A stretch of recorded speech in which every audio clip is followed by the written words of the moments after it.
Yo, so Jamil, what were you saying about that video you're thinking about doing? I am thinking about doing a video over inflated review scores, essentially. And I really, in just the state of reviews in the gaming industry in general, because I realize that there's a lot of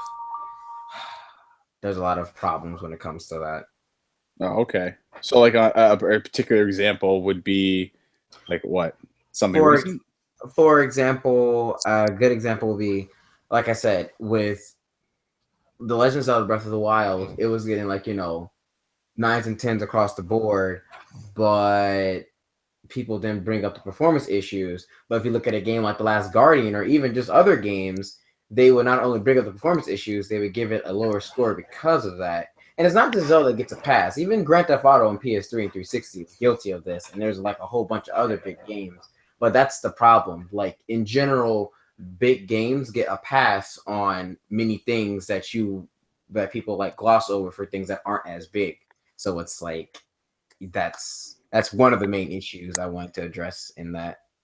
And there's also the fact that they gave Skyward Sword got like what, a 93, like a 93, 94, even A though well reserved 93, 94. anyway, that Might I add? All right, first off, we got a bunch of Skyward Sword haters up in this shit. Skyward Sword Nah, we haters, not that would doing imply that there's something again, good to man. hate about. Are you kidding me? Bruh. That was a great Zelda game.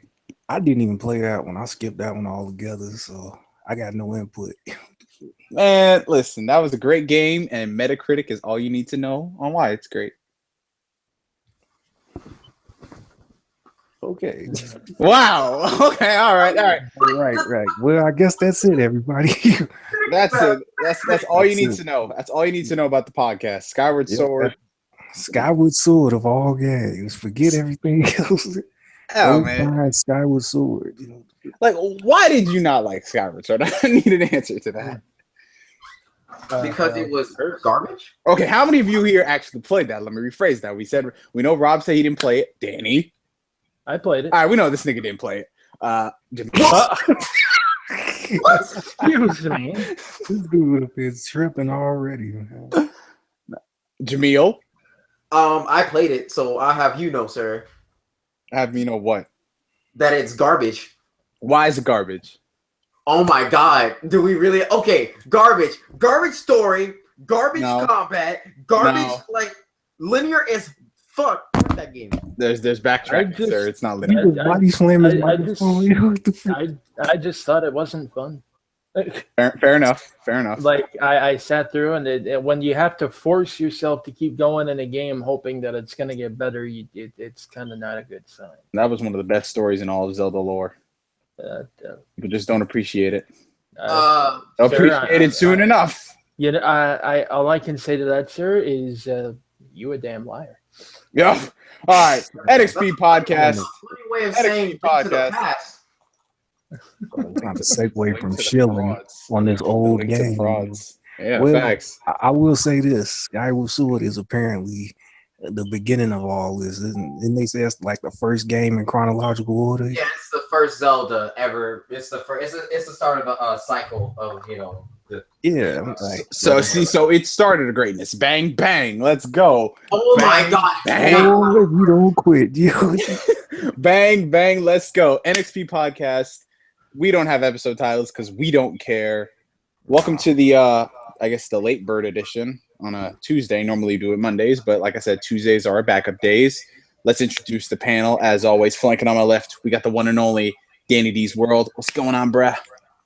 No, I'm just sitting here not playing games. Apparently, Oh, because that's all we do. That's all we do. Apparently, just don't play games. We just and I don't play games. I don't watch movies, and then I review the things I didn't play and watch. facts. This is facts. That's how we go. This man Danny. Danny. Nah, this man Danny. He low key a fraud. He reviewed Ultimate Ninja Storm demo. He's like, yo, this game sucks. I still haven't got over that video. What wait, wasn't that Ultimate Ninja Storm 2? Exactly. No, but it's not. I Wait, what? said that I didn't like the demo. That's all I said. Yo, man, I was low key ready to do a response. Jamie actually did do a full scale review of that. Jamie does individual voice actor reviews. That's kind of scary. Hey, I remember y'all was telling me about that. I look at my. but yeah, between Ultimate Ninja Storm 1 and 2, they were like changes I did not like. So that's all I I mean, the said. best thing about Storm 2 is that soundtrack, though. That soundtrack was. Too bad it was a button masher.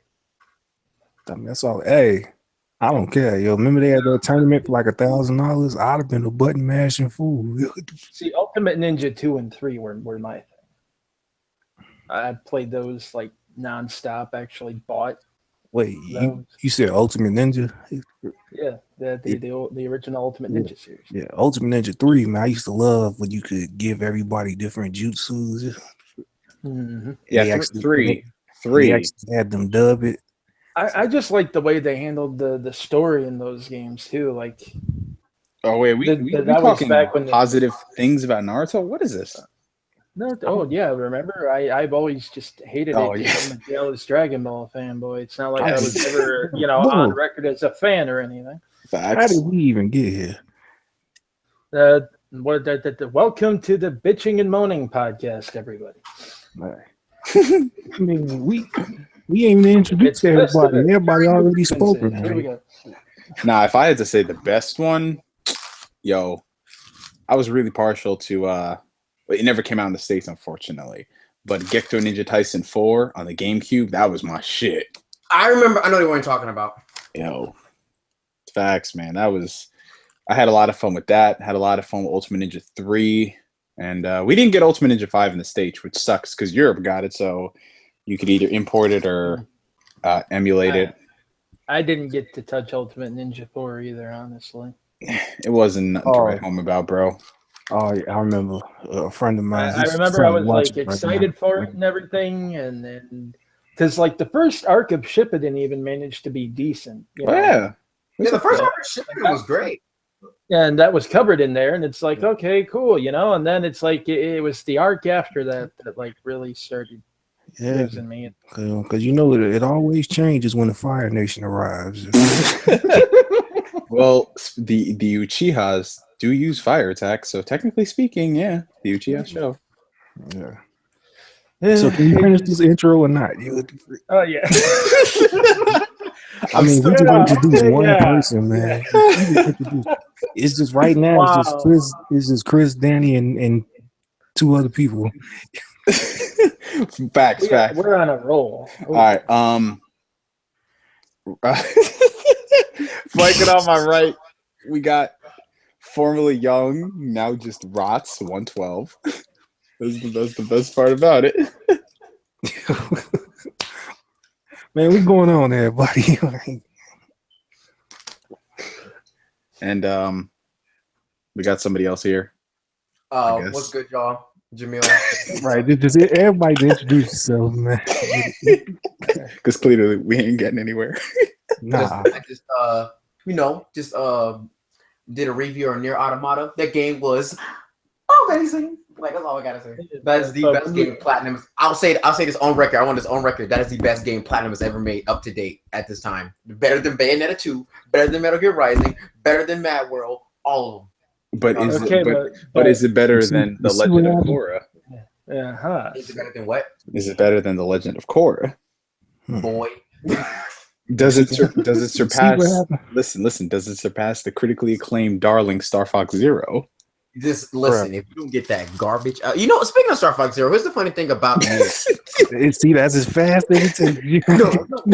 Here's the thing, because Nier has moments where it's like like an on the rail like shoot 'em up game, like Star Fox, and it's better than the entirety of Star Fox Zero. And I'm like, man, the Star Fox Easter egg in Bayonetta 2 is better than the entirety of Star Fox Zero. So it really is, man. It really is. That is more. That's your Star Fox right there, Bayonetta 2. So it's like, how did they make that game so good, but that game so bad?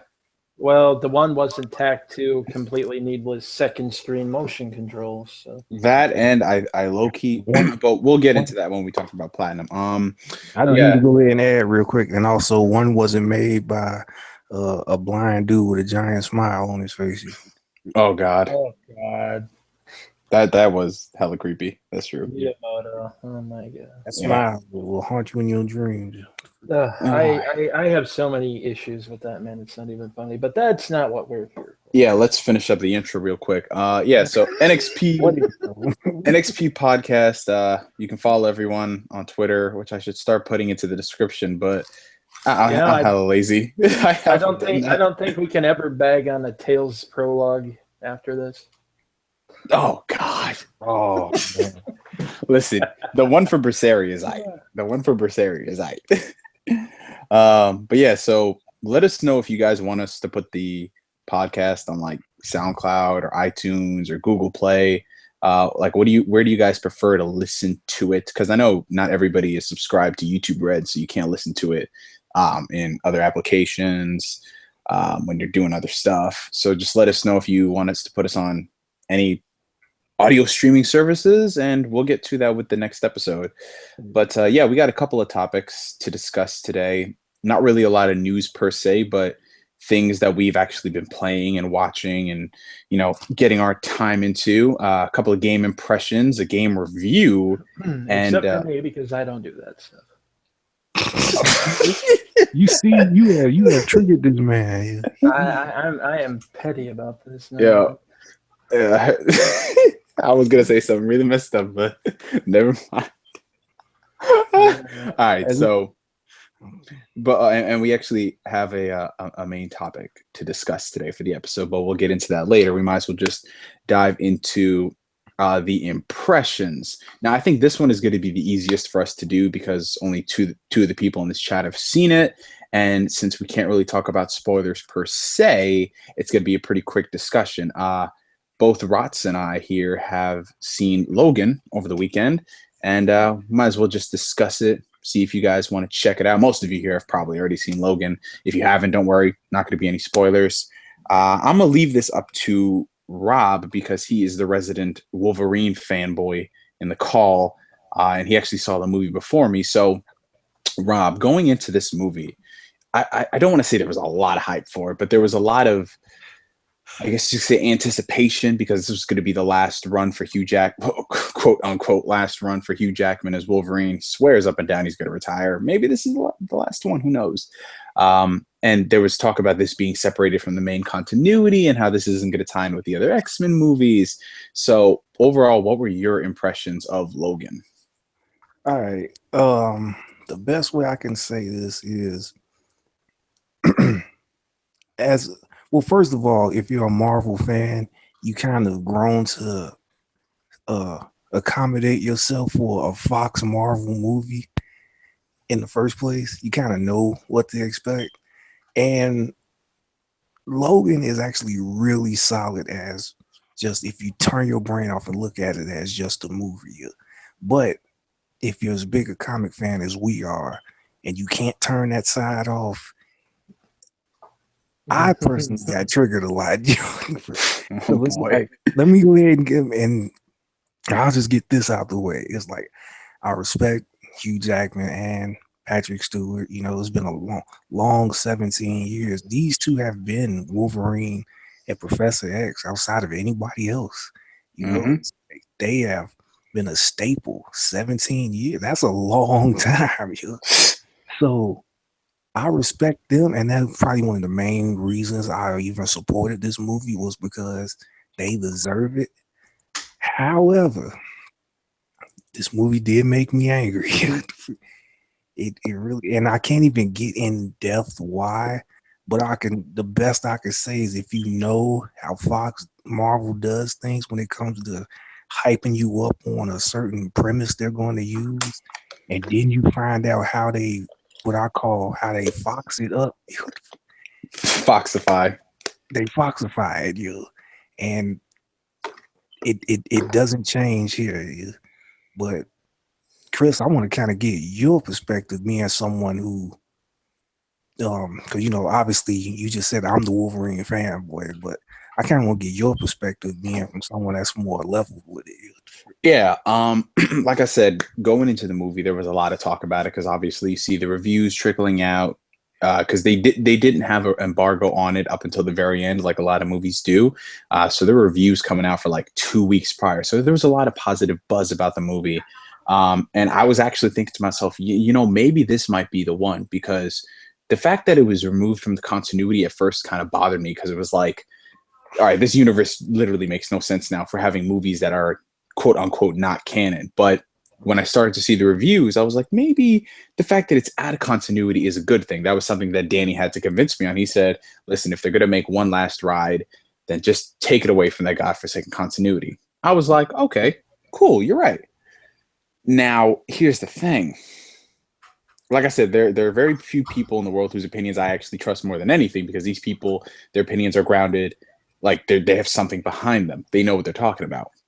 So when this man, Rob, you know, like I said, he's a big Wolverine fan, biggest one I know. When he started saying that there were things in this movie, like, to put into perspective, I've never seen you this angry at something. I was getting off work, listening to a bunch of voice messages, and he was just like, I am tired. And when this man, Rob, says he's tired, this nigga's fed up. Man. So, like I said, I went into the movie. I saw it last night, Monday night. And overall, like, I was watching it, I was having a good time. It's very different than all the other previous X-Men movies, in the sense that it's not action focused. There doesn't have to be an action beat every 10 minutes.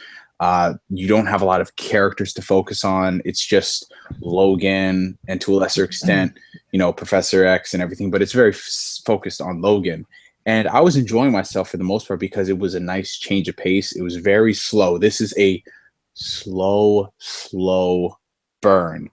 And the action scenes they have in it are good.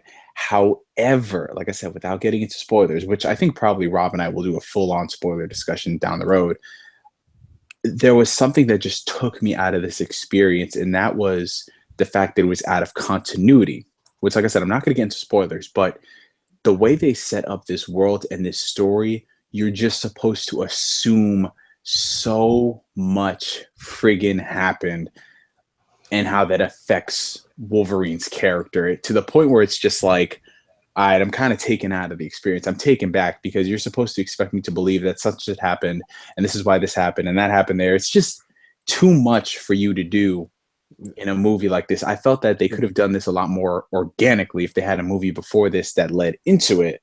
Yeah. Real quick. Would it be a spoiler to confirm exactly where it's placed? Because they confirmed where it is. No, I mean, it's pretty much common knowledge it takes place in the future. I mean, he's old.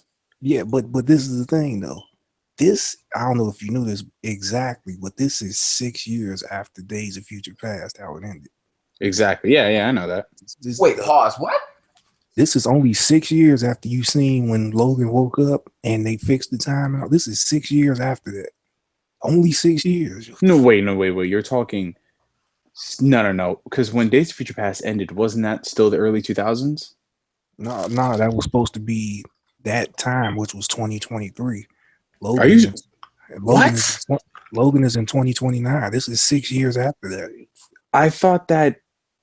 No, I thought this was like 20 years after, because I assumed that when they redid the timeline in Days of Future Past, the 2006, like, let's say, or 2003 or 4, when he woke up. This was the thing. When they came up with the mission to send Wolverine back, that time where the Sentinels were attacking him, that was 2023, right? Yes. So when Logan woke up again, he woke up at that same time, just everything was different. Oh my God. So and the movie Logan is 6 years after that. Only 6 years. Oh my God. Okay, so that makes it even more confusing. Jesus Christ. But like I was saying, that actually leaves me with some questions that I need to ask you later. Yeah, definitely. We'll get to that. But overall, here's the thing, and I think Rob will agree on this because he said this as well. As a movie itself, it's the best made Fox Marvel movie.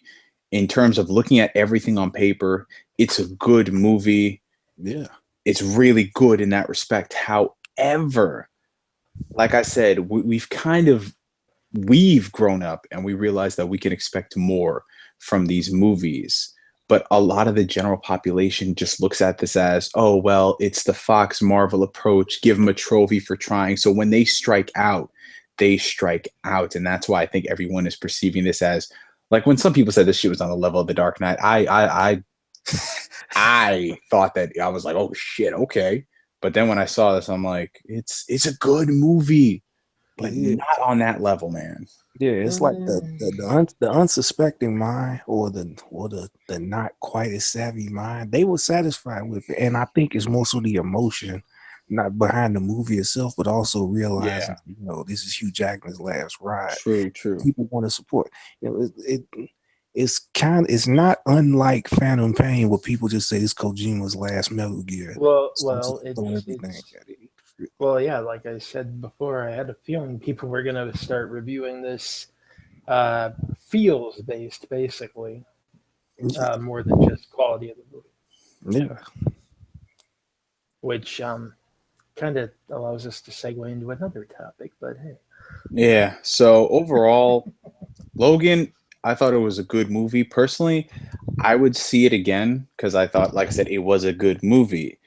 But all this talk about it being like transcending the genre, movie of the year, all this stuff, me being a fan of like the X-Men characters, I wouldn't say that because, and like I said, Rob and I definitely have to do the spoiler cast because all the things that pissed us off are spoilers. Man, I think, that it needs a proper rant.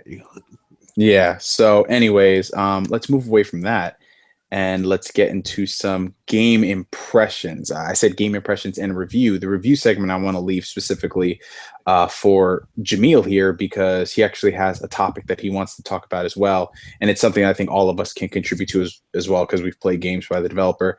But as far as impressions go, Horizon Zero Dawn. Dan, oh my God. You've had the game longer. I have not played it yet. But I do unfortunately know the story because I had it spoiled to me. Oh, you poor thing. You got to be careful about the spoilers that were floating around out there because no, this had a video to it. All right. Well, I'm just saying not all of them were legit, so to speak. How do y'all be getting caught like this, man? For real? Like, I always get a message from someone. I got to check out. He's like, check out this video. I was like, I clicked the link because it's my friend. I'm like, well, there's no big deal, and it's just the final boss. I'm like, thanks, man. Okay, I hate niggas who do that. They get blocked immediately. Yeah, like they instant no friends no more. I had people actually coming through and dropping spoilers randomly in friggin' Facebook chat back when what movie was it that was coming out? I forget, but there was a big movie coming out, and they were like dropping people. They seem to get you before every Marvel movie comes out. Man. In this particular case, though, this was like a rash of people who had gone around spoiling stuff. There were people who were going on Facebook Messenger and basically going into random people's inboxes and spoiling the movie as a prank. Yeah. People did that with Star Wars a lot. Oh, people did that with Star Wars incessantly, and the people who were behind that were the people who wanted it to flop because they thought for some stupid reason to get them more books. It's like, they want to try to cripple the BVS too much because it's just like I just like as far as like from the game, like I'm just asking like because I know how the story goes, but like from a game point, it's like what do you guys think of it? Like that's what I'm really like. Well, I am loving the crap out of it so far. I had expected it to be like a big visual spectacle and everything, but it's like the more I go through there, just for the fact that it's an open world game and it actually runs this well and it runs this smooth. Mm-hmm. And I mean the detailing is incredible, right down to if you actually look. If you alter the camera enough to look in Aloy's eyes, you can actually see the reflection of the environment out there. Damn. It's like they had to have like made some sort of deal with the devil to play. Man, that's not even a game. You just controlling people in that. But the side quests are actually a lot more interesting than I thought, because they not only kind of contribute to the world building.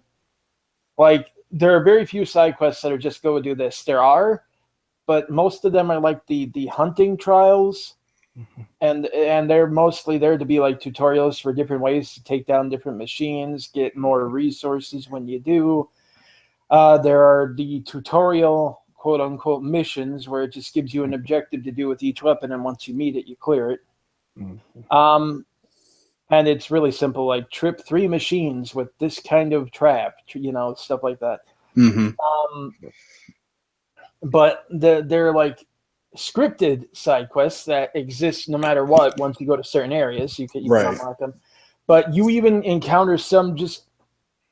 It's like it makes you like not want to fast travel, especially in new areas.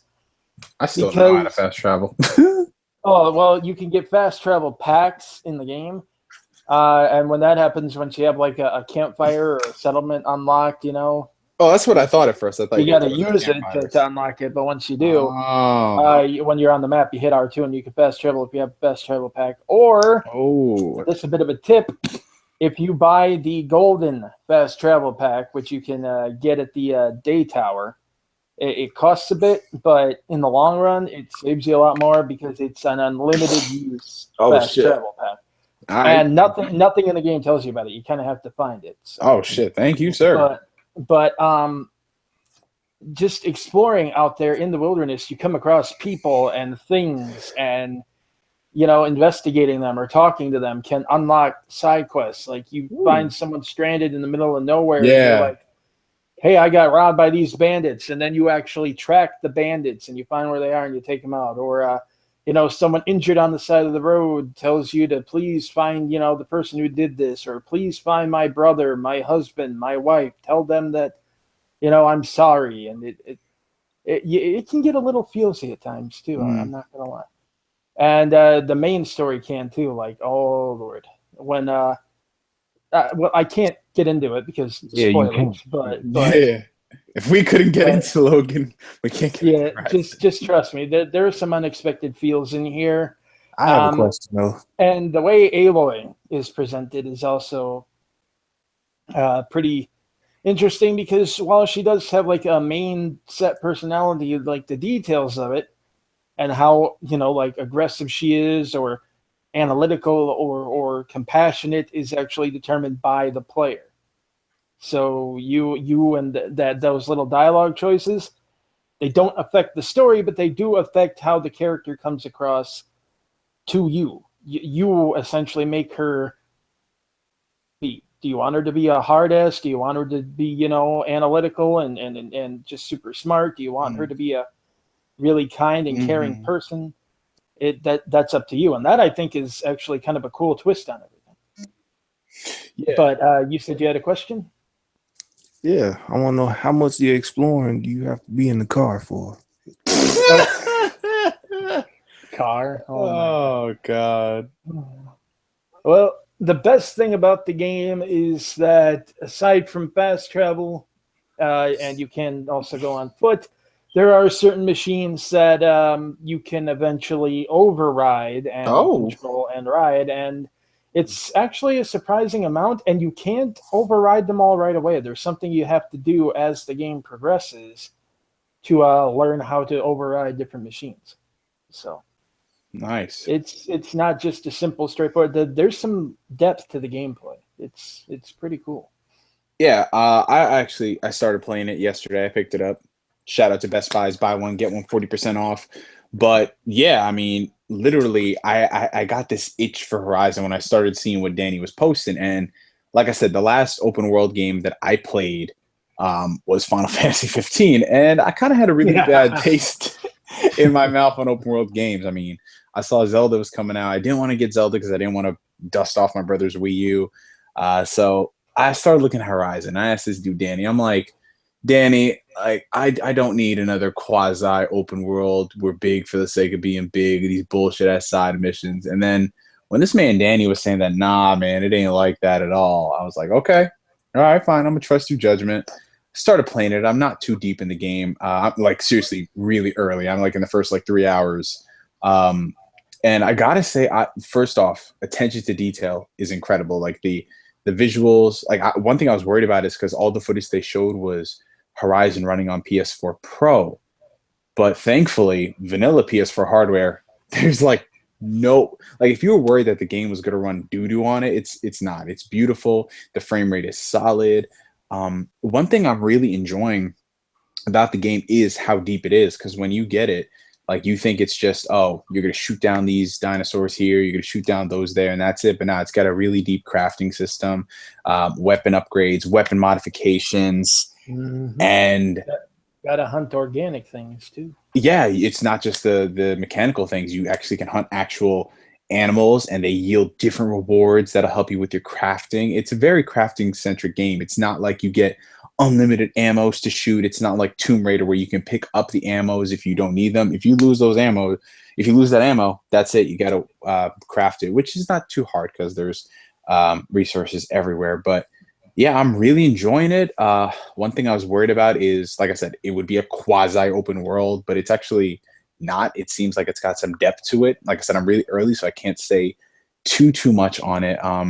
But I'm liking it. I like Aloy a lot, which is something I was worried about because, let's be honest, Guerrilla Games, they ain't really known for their memorable characters or their great stories. But apparently, things are changing because they actually got some people who worked on the greatest game of all time to pen the story for this, Witcher 3. Well, they actually, to clarify, they helped with the creation of the side quest and the side quest system. Oh, preach! The story was written by the lead writer of Fallout New Vegas. Oh, preach it. So we got all kinds of great people working on this game. So that's freaking awesome. And I can't wait to play more of it.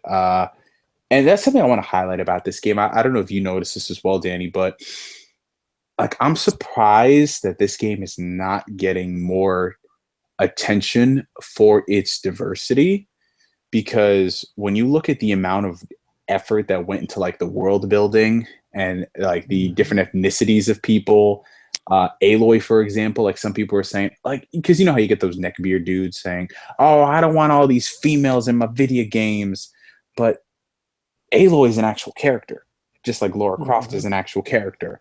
But I still see those complaints. You got the neckbeards on N4G going on and on about how basically because she has a vagina, but ain't having a fur bikini on or something. She's a butch character, and that this game clearly has an SJW feminist agenda because the Nora operate under a matriarchy, even though the game goes out of its way to show that matriarchy is far from a perfect system either. Just all kinds of stupid stuff. It's getting.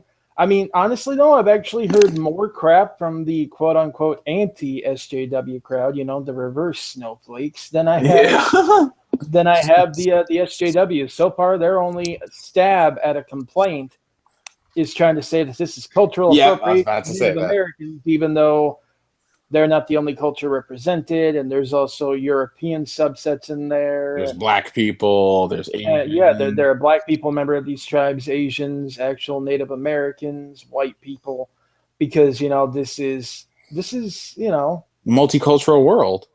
Yeah, it's not like a case of it's actually set back in the past when people are so divided. This is in the future.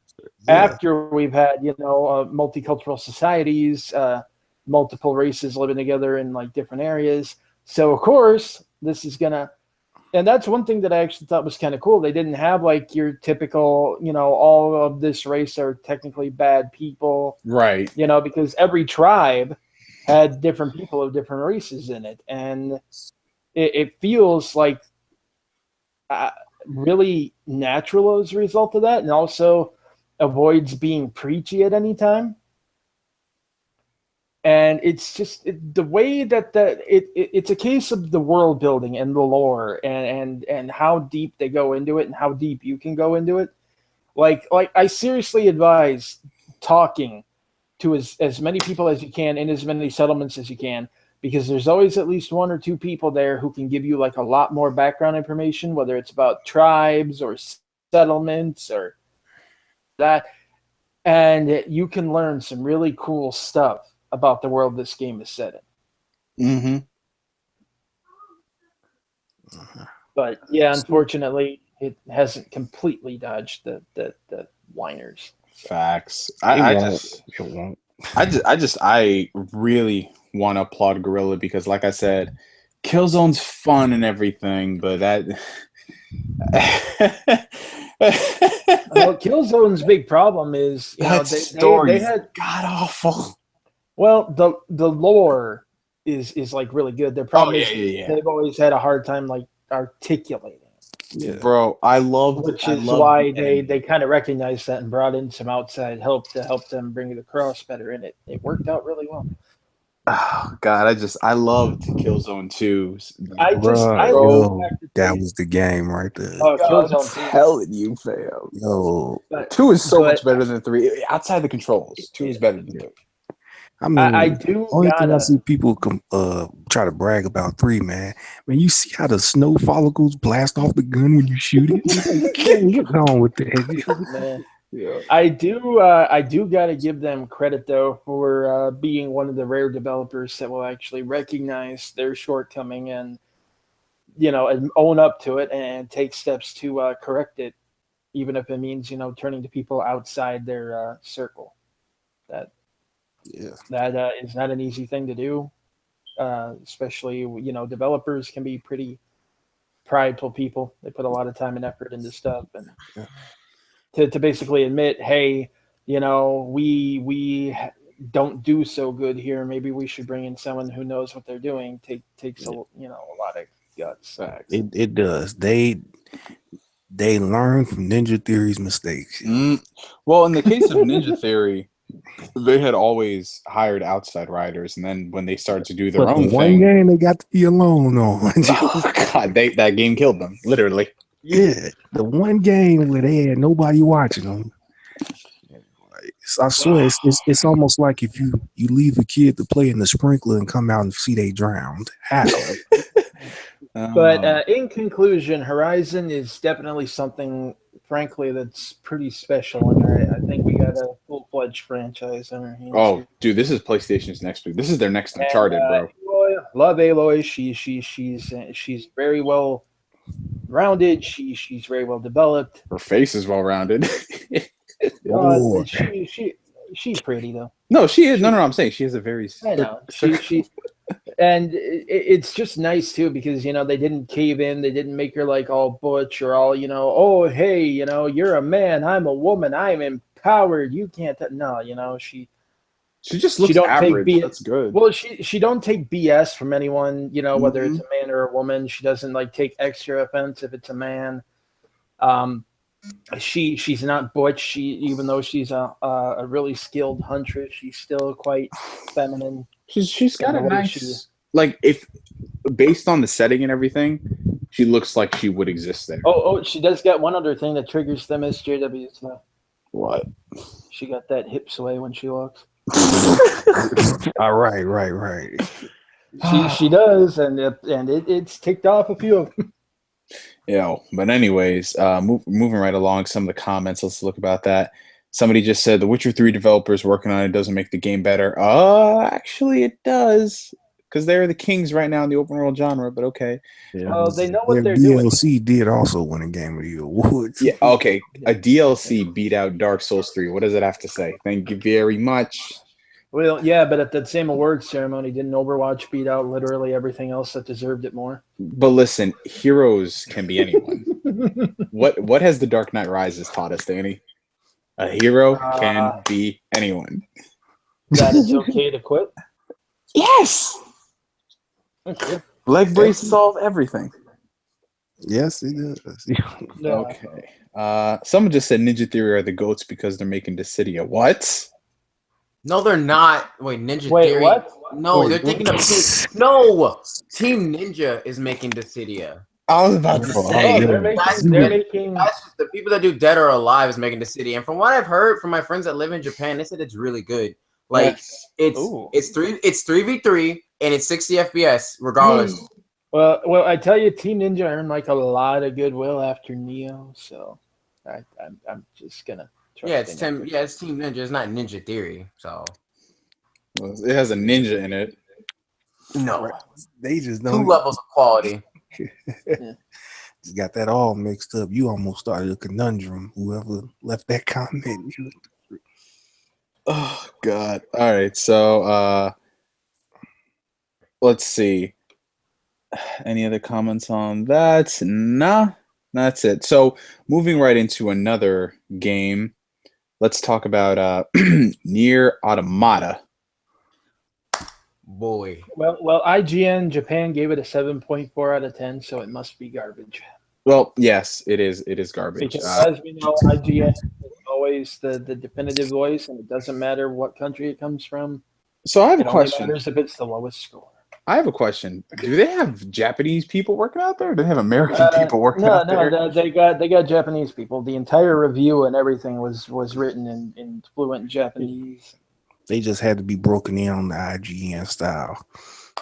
Yeah. No. I mean, the layout and everything is definitely IGN. The fact that they have the pull quotes throughout it, they have the video up top. At the bottom, they have the good and the bad, and then the final score.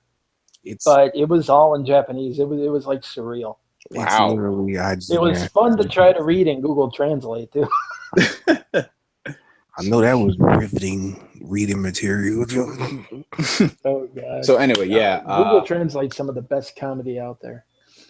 No, it's nothing compared to what's the thing called? Gizmoogle? Oh God. Yo, I don't know. Man, oh God. We gotta. What if we tried to run something through Google Translate, then run it through Gazoogle? yo, You're just asking. That's a disaster waiting to happen. it will explode. Also, another funny pastime is turning on the YouTube captions while you watching the video. While you watching the video, they can't get anything right. If you was a blind person watching YouTube, you would think YouTube is the most random place ever. Why would you want to put on video captions if you're blind? Nah, I'm in deaf. I was about to say. I just thought about it like, nah, I'm in deaf though. But nah, yeah, that's another funny one. Those the YouTube captions. Yo, those are always going to be the best. But yeah, going back to Nier, we actually have someone in here who played it in its entirety. He did a review on it. So I'm gonna pass the mic over to this man Jamil to give us his full impressions on the latest Nier game, because if I am correct, it came out today. Yes. All right. All righty. There we go. That's all you need to know, people. Anyway, moving right that's my thoughts on Nier Automata. Moving on. But now have at it, bro. Go for it. All right. So, if you know, because I said this in my video, if you know anything about Yoko Taro, this man is like one of the most like out there video game developers. Is that the dude with the moon? Yeah, that is God. I can't even say what that is because that's a spoiler technically. What? But, yeah. Okay. Well. Yeah. Okay. So. No, I'm not gonna say it. Calm yourself, man. Calm yourself. Because here's how it goes. Like, you start off. Like here's how you know start off's good. You're basically, I'm not gonna spoil anything, but you basically play as an android. You're basically a what? An android named 2B. Okay. And you have a companion called 9S.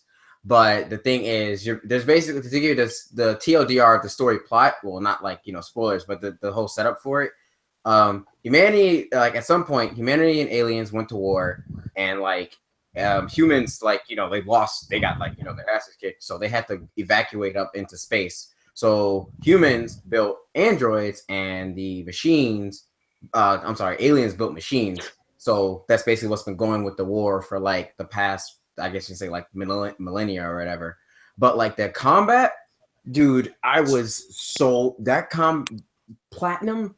And this is what makes me so upset with Platinum and Nier, because Nier is such a good game, but because of how good of a game it makes me upset at Platinum, because they have the talent to make some really good games, but they just don't, for the most part, like, don't get me wrong, you know, Bayonetta was great, you know, Rising was great, Mad World was good and stuff, but it's like they take the main problem that people say that's a big criticism with them is that they take on so many projects at once. The thoughts of the video game community. Yeah. And yeah, basically. And it's just like, dude, like, why? Like, that's, I mean, because you guys know the whole Scalebound getting canceled thing, and that was one thing that really, like, that was a huge shitstorm. And Scalebound didn't look the greatest, but I still would have played it. It looked like it had an interesting promise. I mean, like, the premise was basically a boy and his dragon going on a thing for adventure. I was like, that sounds kind of cool, but I mean, we'll never know now. Yeah. And it's like Nier Automata. One thing that's really about it is, like, I really don't like using this word, but like it does like have like some serious emotional, like, actual moments in that game. You can say it. Like, and I really don't like saying that because, like, every time it's emotional, I think of David Cage, and it's just like, say the word. Emotion. No, the other word. Feels. Yes. What was that? How was that? Did somebody crack their neck? Oh, my bad. That was ice. Okay, I was about to say, it was like, but like, I thought somebody snapped their own neck. Like, I don't want to hear it. Danny heard it feels. The best part I love about the combat is, like, it's really just shows, like, the combat in Nier is basically, like, at the height of, like, what I would say is, like, the culmination of, like, all the platinum stuff, because at one point you guys remember Nero's Devilbringer for Devil May Cry 4? Of course. Yeah. At one point in the game, you can get a little item that functions like that, and you can extend your combos like that. Bruh, the devil bringer lives, man. And yeah, but that's not the thing. You also have Bayonetta's Witch Time dodge. So it's like you have the best elements of, like, some of the height of the entire hack and slash genre put into this great open world RPG. And, like, when I say open world, I don't mean, like, like Horizon Zero Dawn. It's more akin to traditional Final Fantasy, to where, you have this little set part of the world, but as you progress through the story, more of the world opens up. It's like that, which is, cool, because, it doesn't need to be big for the sake of being big or whatever.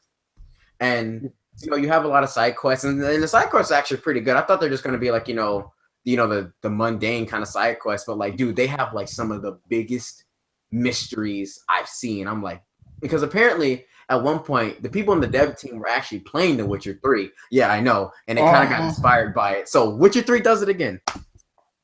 Yes, it does. Okay, so this is what I'm curious about, and I know we spoke about this in Discord like a week ago. Apparently this is, I don't want to say quasi, but it's not just a straight linear action game. No, it's not. No, it never was. Because I never played Nier, so I have no idea. No. Nier Automata is not a straight like linear, quarter action game like Devil May Cry or Bayonetta. It's not like that at all. So scale wise, like give me something to compare it to. If I could compare it to a game, scale wise, yeah, I would say that it's probably it's more than like size wise, it's probably smaller than not The Witcher, but actually, yeah, it is smaller than Witcher, but, like, to give you something better to like give you an idea, it's smaller than Skyrim. That's still a big game though. Is it open world in the sense that you can go and do RPG things? Or yeah. Like, you can go out, attack enemies, but you can also, as you explore afterward, you can still they have like some like little like camps or whatever that you can So okay. Here's a better example. Is it like Tomb Raider? Because Tomb Raider is not open world. Because Tomb Raider is open world, but it's not open world. It's linear, but you can backtrack and type stuff. Yeah. Yeah, more or less a little bit like that. It's essentially that's about a better one. All right, cool. Yeah, because like the thing is, like, for example, at one point you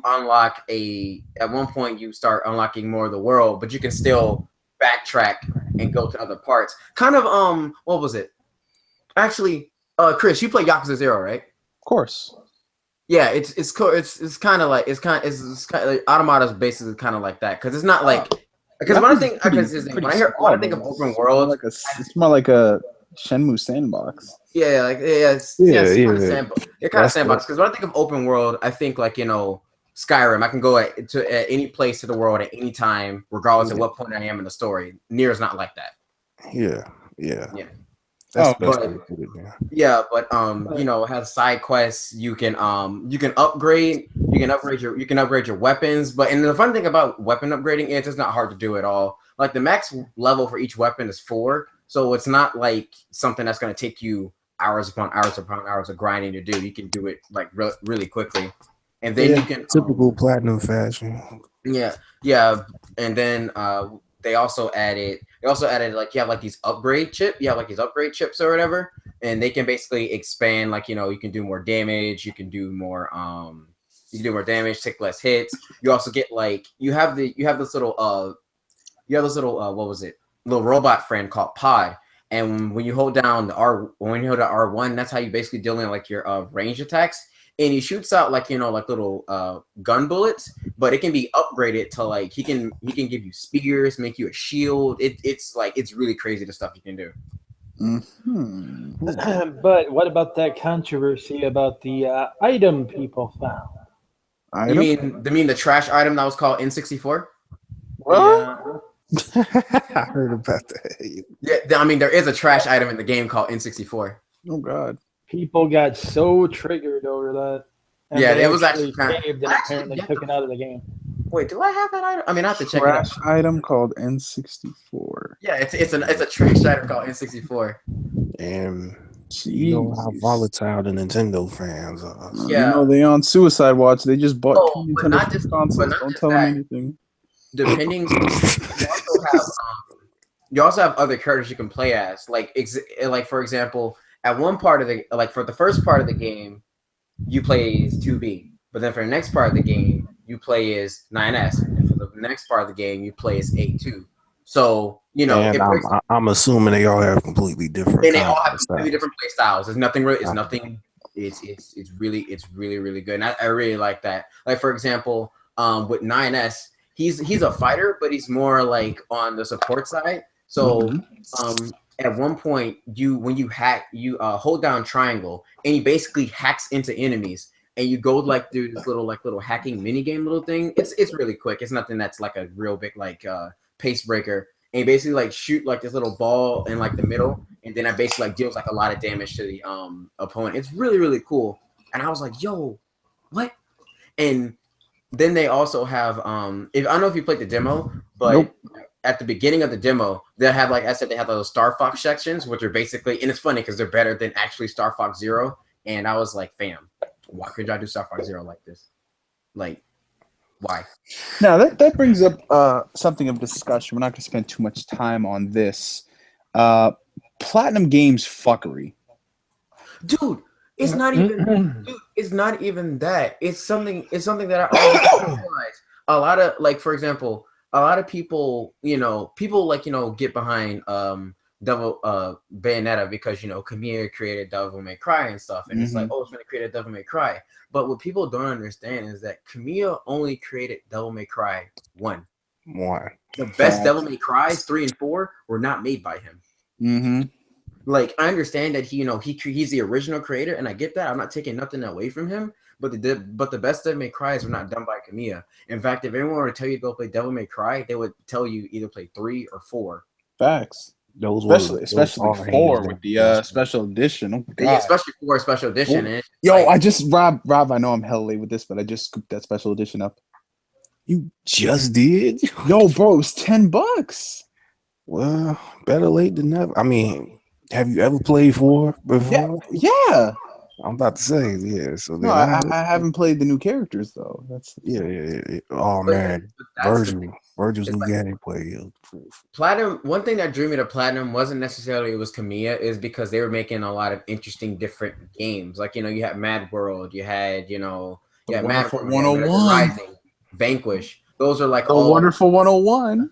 Oh man, if you don't get that, okay, you know what? Actually, a bad game. I'm not gonna hold you. Just like no, get that away from me. Yeah, second thoughts all in the span of 2 seconds. I will say this: Vanquish was absolute madness. Yo, that game was fucking insane. I played the demo for that. But that's the thing about them madness. though. Like people, like a lot of people, like they just go to platinum because oh, it's Kamiya, it's all this other stuff, and it's like, dude, I mean, Kamiya is great, but like the height of the hack and slash genre, Devil May Cry 3, that wasn't Kamiya, my guy. Didn't they make Anarchy Reigns too? Yeah, the short-lived Anarchy Reigns. I've actually got that game. How is it? Isn't it online? No, it's offline too. Which is part of why I bought it. It was in the bargain bin at Walmart, refurbished for like $5. Damn. So I bought it. And it's actually pretty fun. There's a learning curve to it, but it's fun. Hey man, the bargain bin be lit. Shout out to the bargain bin. Yeah. Yo, Also, for real. The soundtrack in Nier Automata is amazing. I was like, what's on that point? What is this? I was like, this is insane. But I mean, as far as it, the only reason I would probably I like when it comes to like I even said like a lot of hack and slash games, a lot of them like on the surface, a lot of them seem very similar. But I will say that Nier is is basically different because you still have like your standard light and heavy attacks. But like the way you can the way not only can you like chain that, but the different kind of weapons that you have, and like all the like little things that are given to like supplement the combat system, it's a lot more refined. I would still probably say like when it comes to combat systems, the top three I would say would be Devil May Cry 3, there we go, Automata, and I would say Devil May Cry 4 is better than Bayonetta. I'm sorry. Some people might hate me for that, but like Devil May Cry 4 from a combat system, it's one of the deepest hack and slash games. But from a story perspective, and that's the one thing I hated about it, because with Devil May Cry, the reason they got so much flack was, from what I recall, was because it's basically Dante is supposed to get his. If you guys didn't know, Dante is supposed to get his own stages. Like at one point in the game, you would be on Earth as Nero, but you would go through Hell as Dante. But the development got cut short, so they just put out the game. We just went through all the Nero stages as Dante. Right, you went forward with Nero and backwards with Dante. Basically, you went forward and fought the bosses in one order, then you fought the same bosses in the reverse like it wasn't order. supposed to be like that. It was supposed to, I mean, it makes sense given the name of Dante's weapons. Lucifer. Yeah, you got to get that redux. But this brings up another question, because a lot of people as of late have been questioning the credibility of Platinum, because if we're looking at it from the start of the generation, the only two amazing games that they've made have been Bayonetta 2 and now Nier Automata, and those are like almost 3 years apart. So a lot of people have been calling into question Platinum because they've made more duds this generation than anything. I mean, like, you look at Transformers Devastation, that was good. That was good, but again, it's not very ambitious. It's fun, but it didn't break the walls down. Yeah, it was an arcade type game. And then you look at all the other duds like Legend of Korra, Star Fox Zero, Ninja Turtles. A lot of people. Hey! I still maintain that Ninja Turtles game was fun. It was definitely designed with multiplayer in mind. Yeah, but here's the thing though. I think you can attribute, like, even if, like I said, Danny liked that, Transformers, and Legend of Korra, I think you can attribute that more to Activision than anything else, because they're all licensed games, and licensed. And that's another thing people contributed to Scalebound, because I blame that more on fucking Platinum than Microsoft, to be honest. I don't know, because I'm half on that, because I know, for example, at one point, if you look at a lot of Platinum's games, a lot of them, the majority of them are single player focused games, right? And they always, for the most part, try to push actual frame rate and fluidity above graphics. But Microsoft, Microsoft generally goes for graphical fluidity, and especially with Scorpio coming out. Yeah, but then not only that, remember, he was trying to make Scalebound out to be like this giant multiplayer thing with like 4 people with their dragons all fighting something, and I'm like, that doesn't seem like the kind of thing Platinum will go for. Because like even all the way back at I think it was what was that thing? I think it was not the Game Awards, but whatever it is, a little gaming thing that happens in August. Gamescom? I think I think it was Gamescom 2015. Yeah, When Kamiya first came on there to reveal the Scalebound gameplay, he on Twitter. Yeah, He was upset. He was like, "Is Microsoft messing with me?" Like, what? Like, well, that's what I'm paraphrasing, obviously, but like he was not showing. Like when that man looked upset to show that game, I was like, "Damn." Like for me, I felt like majority. I felt it was on Platinum's end. I think Microsoft, if anything, just had horrible control over it because they probably said, "Okay, we want you to make this game. You got to have multiplayer. It's got to be 4-player co-op. Yada yada yada." And Platinum's like, "Okay, we'll work on this." But I mean, look at the effort that went to Scalebound and compare that to something like Nier, which they were both developing at the same time. And Scalebound had more people on it. They had the majority of their studio working on that, so it was definitely Well, yeah, but at the same time, that's why I'm not entirely sure it was all on them. But bro, when you have like mostly 6 on them. projects running at the same Well, time, yeah, but at the same time, when the majority of your people are on this project, and it's still the one that's hitting the most walls and running into the most problems, that doesn't seem like it's entirely on the developers' end. There's a lot more that went on there that meets the eye, and well, of course. honestly, due to NDAs and the way Microsoft likes to litigate, I doubt we're ever going to hear the true story of what happened. No, I mean, I think it was the guy that was Liam Rock. I think it was the guy that was did like Unseen 64. No, I can't remember. Someone was talking about how maybe I think it was Microsoft that stopped like actually paying Platinum. I think that was the Unseen 64 guy who. I think one of them was like Microsoft stopped actually paying Platinum, so that's why they also started, like the game eventually got canceled because like they were like, it fits too with like stuff that happened to the guys who were making the Phantom Dust remake. All of a sudden, they went from being told that they were making like a single player RPG style game to, we also want this to be, in fact, they changed it to, we want this multiplayer focused with single player tacked on, but we're not giving you any more budget or people. Because what Microsoft likes to do with their projects is they give people a head count. Basically, this is the number of people you're allowed to hire for this project. If you think you need more, well, then we're going to have to run that through corporate to see if we can get you a higher head count. So they basically had to make a completely different game from what they signed on for, with multiplayer focus, with the same amount of people and the exact same budget. It was a small, like Florida-based studio, I think. Yeah, it was. This was not what they signed on for, though. Yeah, but factoring that in.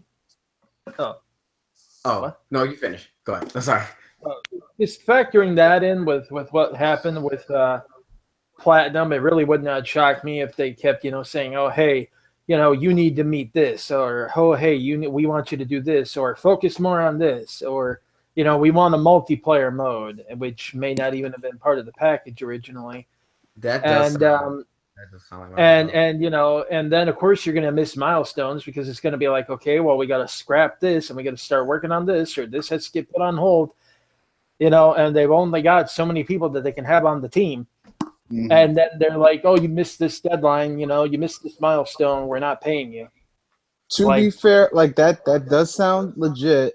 But I don't know. Platinum been hoeing around this past generation. Oh, so. I ain't gonna say they didn't overextend themselves. I'm just saying I don't think that they're they trying to be game mercenaries. But I think one reason why Nier turned out so great is because if I recall, Square actually had a modicum of like control when it came, like when Yoko Taro was directing. When Yoko Taro was directing the game, I think he was like having it going at a pace, and I think there also had some Square employees working on the game as well. That's why it turned out so good, whereas other games didn't. But I can't be too sure on that, so don't quote me on that.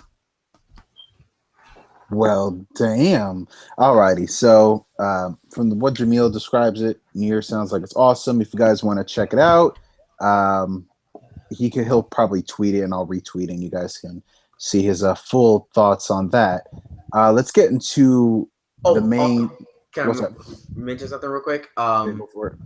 Because I put this in my review, but I do think you guys should know this. I don't know if regardless if you have a base PS4, the game does suffer from some pretty like kind of bad like frame rate drops. Like from what I recall, Digital Foundry did a video, and on the base PS4, it was running like it went from 60 to 40. But we have a PS4 Pro. It stayed within it. The lowest I think it went was like 54 frames.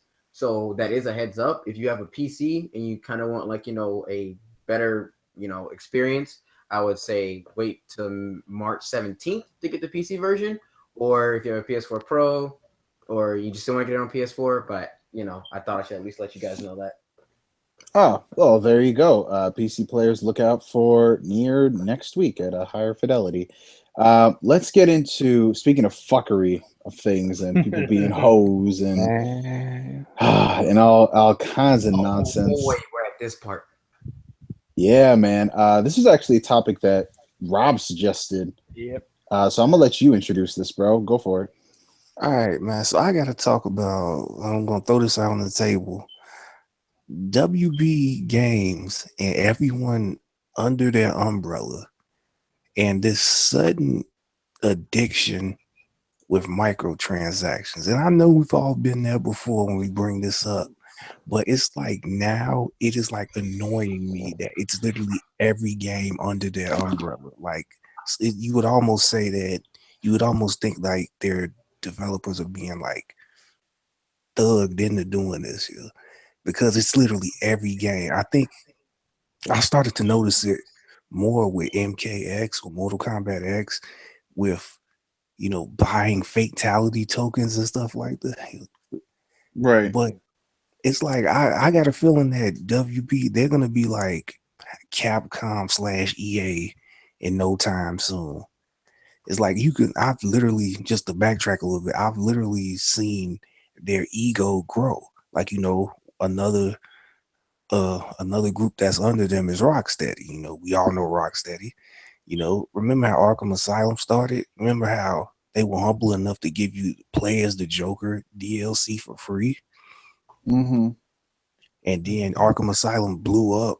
Everybody loved that game. Oh man, I still And remember then, buying that game day one. man, that game hit everyone by surprise that year. I mean, that game got so much hype. I think the end of the year at the VGAs, you got your first teaser trailer for the sequel. The same year it came out. The game was they found the key. They found the key to a good Batman game. And then next thing you know, Arkham City, which is still my favorite one of the bunch. Mm-hmm. They started sliding this extra stuff in there. But luckily with Arkham City, I still feel was the best deal. If y'all remember, you pre-ordered it, you got Catwoman, and she had a small part in the story. And then later on they sold Robin and Nightwing, and honestly, it wasn't even that. I probably spent maybe a total of $30, and I got all the best parts of the DLC. It wasn't terrible because of all the hours I put into it, so I felt it wasn't that bad. Someone Arkham, knocking on the door. yeah, right. I heard that as well. It's WB talking. You talking shit, fam? Man, I ain't scared of them, man. But yeah, just I'll speed this up real quick. But then Arkham Origins was more or less like Arkham City. The only problem was they had their issue of the timeline. It was like, okay, we want to sell another playable character, so they landed on Deathstroke and Bruce Wayne. I take that how you will. But then Arkham Knight was the true issue, to where I almost put it like they almost said, if you want to have fun, you got to buy it. Because you had 11 characters, and yet you had the body ability to play freely with the characters on the different challenge maps. That always irked me because you could have done that in the older games. So that's just my little timeline of WB Games' ego. And I started to see this like microtransaction virus spread all the way to the point of now. And I know Danny can jump in right after I bring this. Wait, somebody dropped it. Hmm? I think Chris just dropped. Oh, And now he's back. Oh, I'm sorry. That was weird. I got disconnected from Hangouts. Oh man. Is the stream still going? Yeah, the stream still goes. That's the cool All right, yeah. So I'm about to round this up and then I'm gonna pass it off to Danny. But yeah, the whole reason I've done this all the way up to now was like if you look at them the modern games now under this same umbrella, Injustice 2, you know, they already have 3 different editions, the standard, I don't know, it's like the standard, the super, and the ultimate. You know, it's like, pre-order for Darkside. point. you know, for real, pre-order for Darkside, but yet still you can pay $70 and get this amount of content, or you could pay the $100 and get basically everything, 9 DLC characters, 2 color shade. How do you hold off color shades, bruh? Like, really? You get 9 characters, some color shades, and the ability to transform one character into another one, like the Flash and the Reverse Flash, or change the Green Lantern from Hal Jordan to John Stewart. Like, you know, you got to bust out $100 on this game for something like that. Sorry about that. Oh no, you good? Something real quick. You good? You good? I was actually getting ready to pass the ball to you in a second, and so after all that mess with Injustice, now you know you have Middle Earth: Shadow of War, which is a sequel to Shadow of Mordor, which surprisingly everybody loved it that played it. It was a very fun game, you know, and I actually think it actually did rank up a few Game of the Years for 2014. And now their very next sequel, before you even got any gameplay for it, you already hearing about, you know, the microtransactions and the special edition. I think there's like a $300 version of this game What? already. Yeah, Jesus. Would you say Mhm. 3? yeah, Yep. yeah. 300. There's a $300 edition of this game. You Yeah. haven't seen a lick of gameplay yet. It's They because you're Ubisoft now. green, not me. Yo, for real. And then Jamil, I'm sure you remember this. So I started looking to see like what they offering and all that. They essentially want you have the ability to buy more enemies. Yo. Oh, well, that's cool. Wait, what? I get to pay Yeah. for the game. I get to buy for the game I already paid for. Amazing. Yeah, because Danny, I'm sure you remember with the whole Nemesis engine and how it worked and all that. Oh yeah. Yes. And I'll pass it to you 1 second. So the different tribes and all that you come across, yeah, they're selling more. And I've seen people try to just say like, and I've seen people try, you know, rearrange and defend it and go, oh, well, you know, that's just, you know, for this whole system. Now you get additional tribes. I'm like, yo, don't try to change the wording. You are buying enemies in this game. You are buying people to fight. Yeah, let me go ahead and put a Craigslist ad. We'll pay $300 to kill you.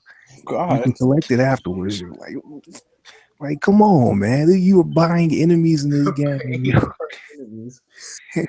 This is But, how far we're falling. All right, cool.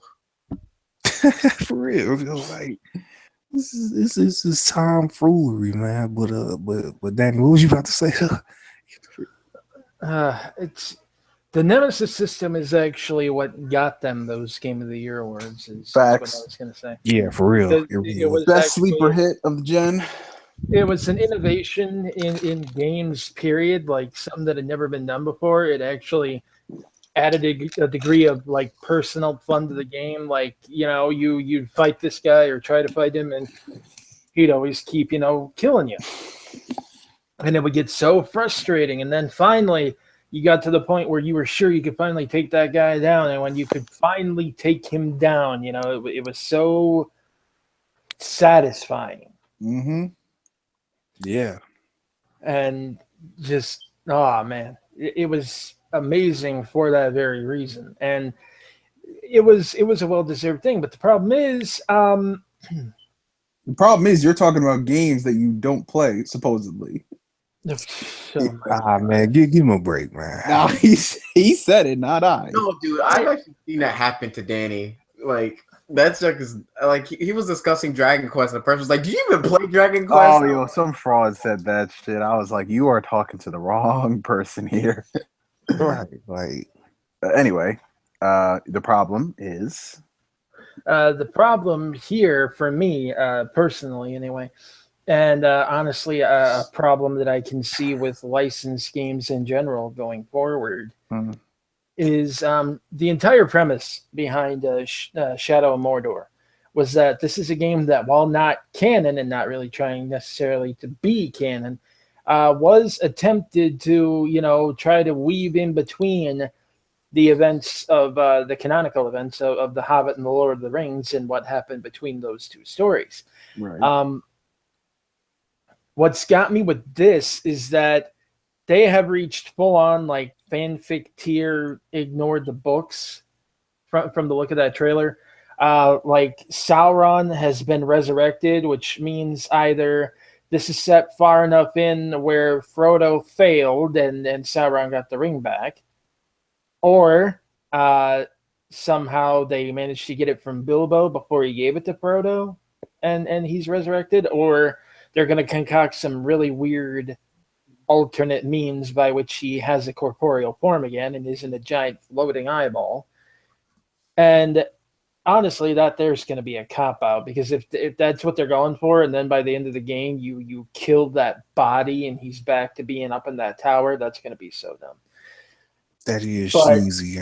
But I mean, between that and the fact that they're doing it with a ring of power that they just forged, like, after all this talk about how relying on that wasn't going to work, and how, Sauron and his power, oh God, he exerts control over those rings, and like somehow this one, even though it's forged there, and he somehow didn't know it was being forged there, is going to be sufficient to completely destroy him now. I don't know. It just feels like we're getting into a point where we're doing AUs in a dead man's sandbox, like Tolkien, God rest him, has passed on. His works were definitive. Part of the reason that I was even, I'm a fan of what he created, and part of the reason I was okay with Shadow of Mordor is the fact that it was, being respectful of what had been written, not trying to change that, Now with this sequel, they seem to be just, flying in the face of it, doing whatever they want, which means that they're basically going to completely ignore the books and try to turn this into a franchise, which honestly, I don't know why they didn't take some of the aspects of the gameplay here and make, another proper Lord of the Rings game, adapt the books even, or the movies. You would think so. I mean, they got the archery down, they got the stealth bits down. You could play as different characters in different scenarios. You could even do it almost Dragon Age style, have everyone else there, have your own custom character there who has his own skill set, something. Yeah. But nah, we're basically just going to charge forward to make what we had a franchise and seemingly ignore the canonical events now, which I guess, some people aren't going to have a problem with that. They're going to, say, oh, it's just an AU. I don't care. It's the fact that, this isn't something like DC or Marvel even, where you can get away with that. Yeah. Because they do have, a precedent for multiple alternate universes. This isn't a case where, the company has had this and there's been multiple iterations and changes and retcons and this and that. This is one set concrete story. And to sit there and kind of, monkey with that for the sake of your own aspirations with an IP that you have the rights to, I don't know. That just doesn't sit right with me personally. Yeah. Yeah. Hopefully they don't choke on their aspirations. Dun dun dun. Yeah, but the DLC game they're playing right now is friggin' ridiculous. It's with every game. It's every game under this. Oh man, do you remember when they announced Arkham Knight and the trailer was like, oh shit, and then ended off by saying pre-order now and get the Harley Quinn pack. I'm like, what, already? Can we talk about one thing about Injustice 2 for a second? Is that a sequel or is it a prequel? No, it's a sequel.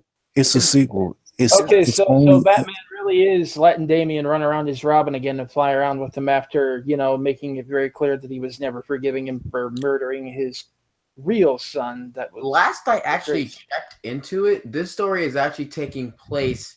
Okay, so at one point in Convergence, they actually showed the Injustice world, but Superman had escaped. I think they're showing us how Superman escaped. Yeah, it's gonna be solely in that universe now. I think they say it's gonna be like a few alternate universe jumps. Only a few people coming from other universes, but yeah, it's going on. And the whole thing with I don't know, maybe Bruce.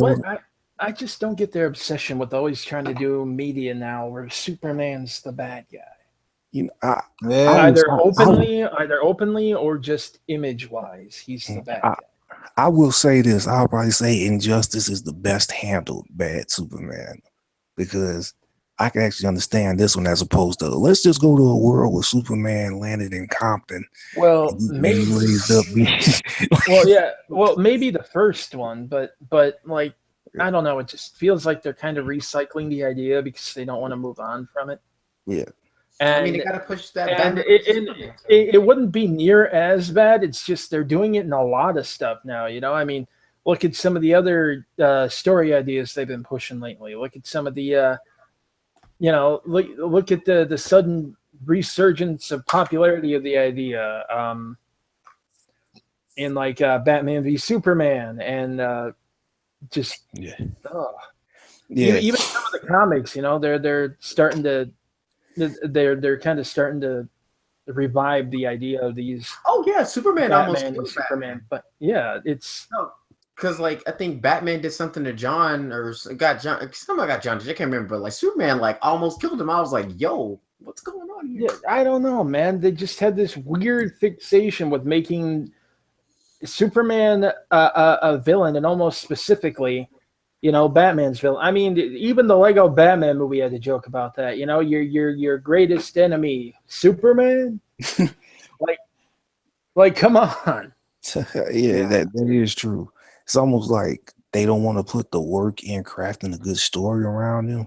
So they're like, okay, let's just say he snaps and becomes the villain. It's like, dude, anything. It's honestly, with his. Look who beat evil Superman in Injustice 1. The good Superman.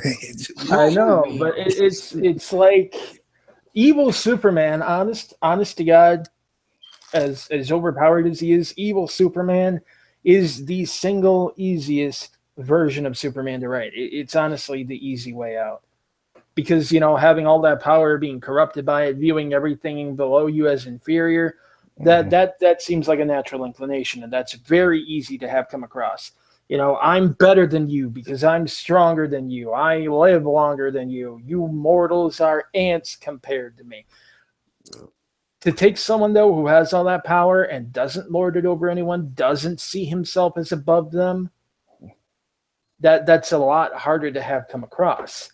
And I think that's one reason why a lot of these, different forms of media are leaning more toward the darker, more brooding, more angsty and angry and even outright evil Superman. Yeah. Is that why everything involving Batman has to revolve around his dead parents? Because I'm sorry, every single thing about this man that I've seen in major media has been, my parents are dead, Alfred. He's like, yes, Master Bruce. What do I do? Oh, well, yeah, I mean, look at what they did with Spider-Man in the Raimi movies. I mean, everything about him in those movies, every decision he made, everything revolved around him still being completely obsessed with Uncle Ben's death. And that is something that they've even started doing in the comics again.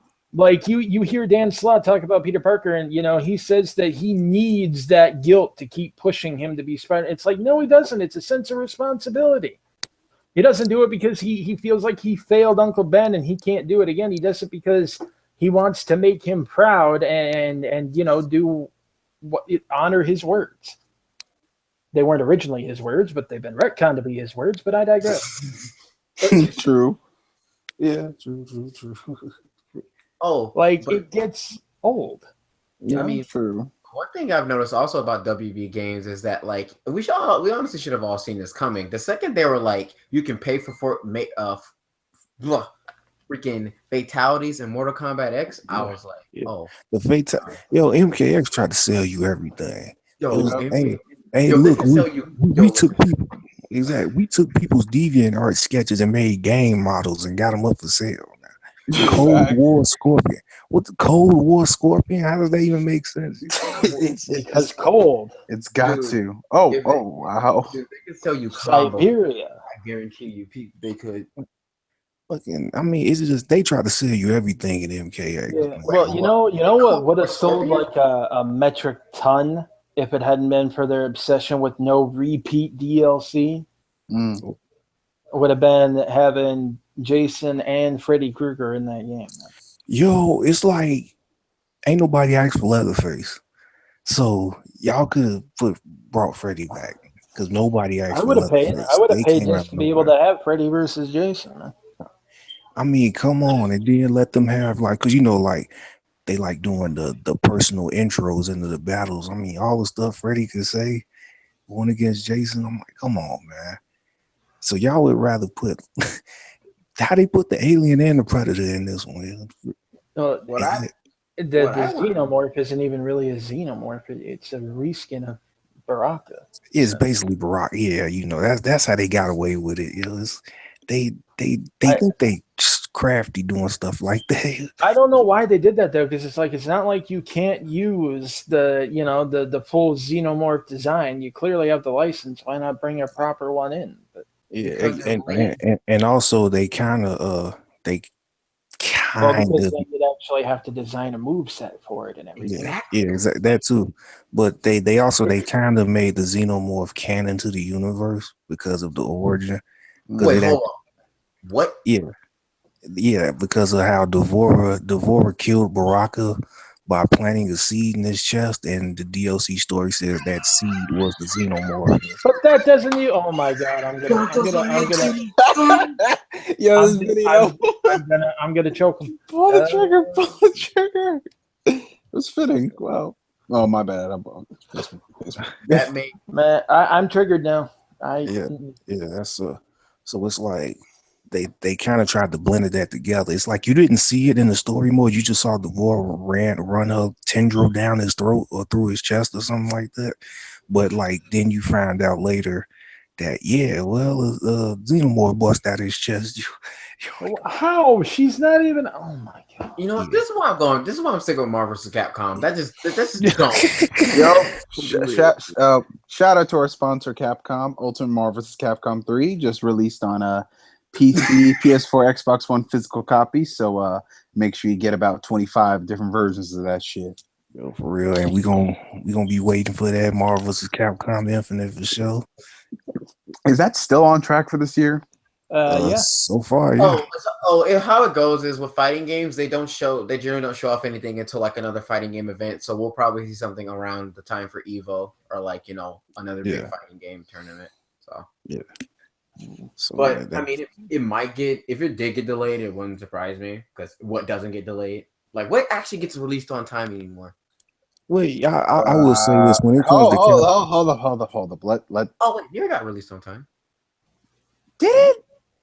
I thought it got delayed. Yeah, I think it got delayed. Like everything, like it was an early on delay, but it did get delayed. It got delayed. Yeah, I'm trying to think. Has there chat? Can you answer this? Has there been outside Fallout? But has there been a game that was just announced and it's kept Fallout its release should have date? Been delayed. Every Bethesda game is delayed. Just trying to think, like what game got announced, got a release date? Yeah, it got delayed. It was supposed to come out. Yep. Nier Automata was delayed. I mean, Capcom, they ain't gonna play about their fighters, yo. Resident Evil 7. The follow-up to the 2010 cult role-playing game will be missing its initially planned 2016 release window and will now be launching sometime in early 2017 should everything go to plan. Yo, there we go. Resident Evil 7, that got announced in June. Did not get delayed. Shout out to Capcom. Well, yeah, but at the same time, at what cost? Because it was confirmed that they had to cut some content out. Well, it came a couple weeks later for free. Yeah, but it still managed to be a solid game. So. Yo, someone said KH 1.5 and 2.5. Man, Smiley, get out of here. Those games are already done. They've been done for a decade. They better not get. What's the delay? We're gonna delay the HD collection. Oh, wow. Right.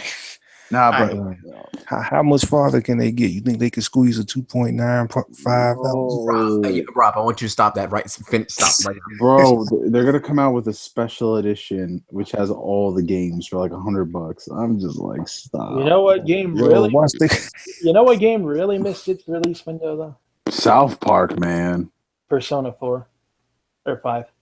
Well, yeah, winter a 2014. little bit of everything to miss their release date. South Park and Persona. No, Persona got delayed a whole. People say 3 years. that game got delayed 3 years. I love how people in the comments were like, "You can't delay a game that doesn't have a release date, bro." They said winter. Nah, man. When that's the thing that people don't understand. When we saw that winter 2014. Oh, 5 years. Yeah. Final Fantasy 15 by how many years? Well, to be fair, that didn't have a release date. Oh, hey, come on. To be fair. No, when Atlas showed the Persona 5 thing, when they said that winter 2014, they were like, the game was supposed to come out then. But that never happened. But with Final Fantasy 15, we never had a release date of that game. Exactly. That's why I got to be impartial. Yeah, still, you come on, man. Bro, come on. Like, yeah, you know, though, that was like delay after delay after delay just because they didn't state the release date. No, but Danny, that's why, like I said, I would drill into that game more than anybody. But to be fair, it has to have a release date to be delayed. Now, you could say the development was prolonged. You just got to use the there were production delays. I don't care what anyone. Bro, they had to restart that game like 30 times because apparently the people working on it are incompetent as all hell. Well, because they were using that janky ass engine, and I was like, everyone keep telling everyone. I don't necessarily understand what developers do this anymore. Everyone says stop making. I mean, obviously, you can have your own proprietary engine, but for the most part, use engines that are good, that you can get that can support your assets, and they can get done within a reasonable manner. Like I'll say this: if you are a third-party publisher, there's no reason to make your own engine. If you're a first-party studio like Guerrilla or Naughty Dog, have at it. But if you are a third-party publisher, you got to spend years making. How many fucking engines has Square made? They made the fucking Luminous engine. Oh, they made like Crystal Tools. They made like 3 engines in recent years that they used on like one game, if even, and then they dumped. And now they're on Unreal Engine 4 for Kingdom Hearts, which they should have been doing since the beginning. But anyway. Oh no, Kingdom Hearts was originally going to be on Luminos, but they were like working. We're going to switch to Unreal Engine 4. But here's the thing: all their games are on Unreal 4 now. The 7 remake is on Unreal 4. Dissidia is on Unreal 4. Kingdom Hearts 3. Kingdom Hearts, they're all on Unreal 4 now. And I'm like, but it's not just like Square. It's also what was it? Capcom's doing that. Marvel's Capcom Infinite runs on Unreal 4, and so does Street Fighter 5. You know what's funny about that, though?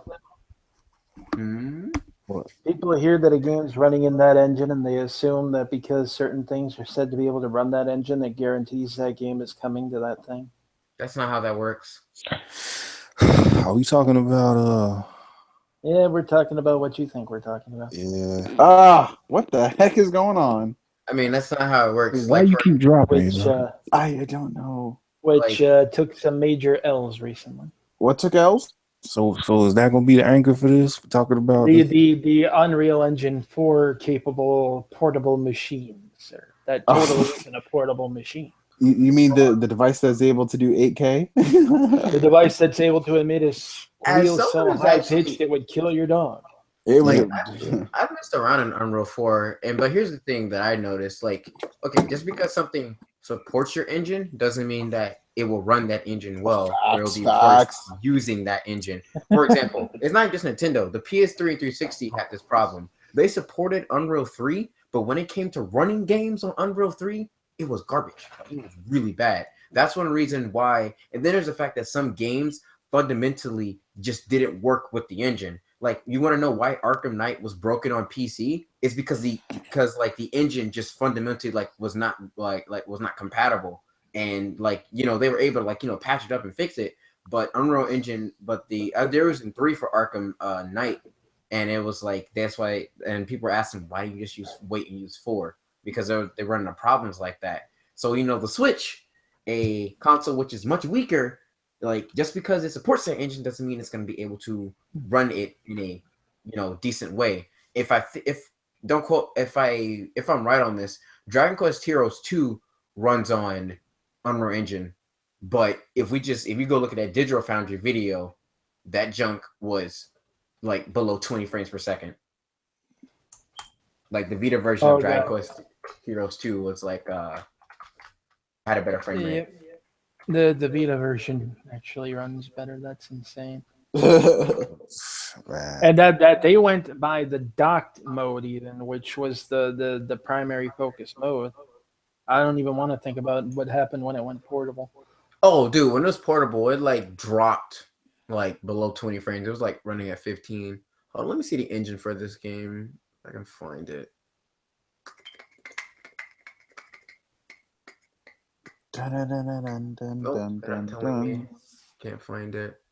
But even then, regardless, Muso games aren't demanding to begin with, so the fact that it couldn't do that is sad. Well, listen, first off, it's not the Switch's fault. It's the developer's fault because, as you can see with Zelda... oh, wait, never mind. Oh, never mind. I'm about to say it runs... How does Zelda run better? The reason that Zelda runs better in portable first party, I assume is what you were going to say. Yeah, how does it run better undocked than docked? This doesn't make sense to me. Yeah, Digital Foundry actually had some speculation on that. They said the only conceivable means by which they can think this happened is that the game was ported from the Wii U and developed primarily for portable mode. And then they added, higher resolution textures and upscalers and everything for the docked mode without fully optimizing it because it wasn't the focus, the primary focus of development. Basically, Breath of the Wild is apparently meant to be played portable on a battery that's not going to last you near long enough playing a game like that in handheld mode. So Hey, listen. USB Type-C, that's all you need. Bang, bang, baby. Bang, bang. Fast. Yeah.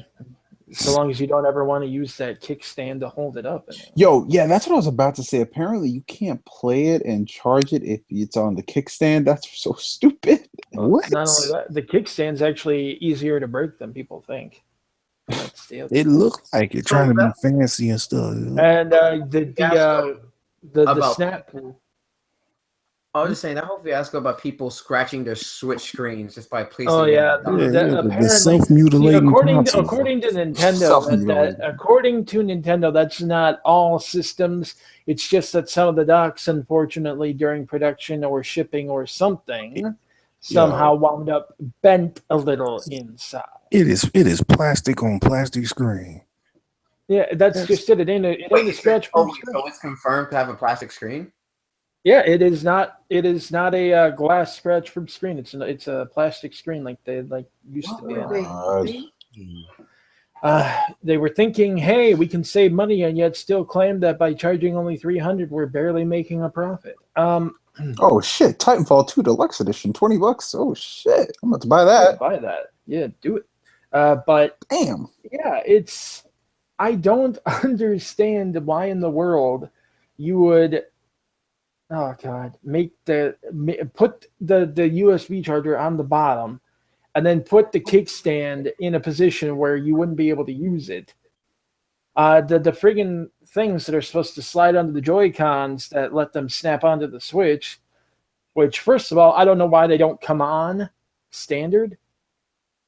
But the fact that you can easily, if you're not paying attention, slide them on the wrong way, and you have to work like hell to get them off. I mean, people tore fingernails trying to do it. People, in order to get it off without potentially breaking the things. People on YouTube had better troubleshooting advice than Nintendo about taking a screwdriver and pushing it down on these 2 pins, and then it would slide right off. For PlayStation 4, Smiley. For PlayStation 4. Go to for anyone out here who wants to buy Titanfall 2 on PS4, Xbox One, Best Buy is selling the deluxe edition right now for $25, which comes with a bunch of like bonuses and DLC and stuff. If you have Gamer Club unlocked, you can get it for $20. I just placed the order. I'm picking that shit up tomorrow. Yo, I'm telling you, I don't fuck around with this shit. But yeah, okay. So apparently they made it plastic so it wouldn't shatter. That's all well and good. But if you're gonna have a plastic screen that is not scratch proof, you either number one need to have screen protectors come with it as a standard, or number two, put some freaking thin layer of felt on the inside of your dock. Hey, have y'all seen the video of people doing that themselves? Oh, they have to tape it on there.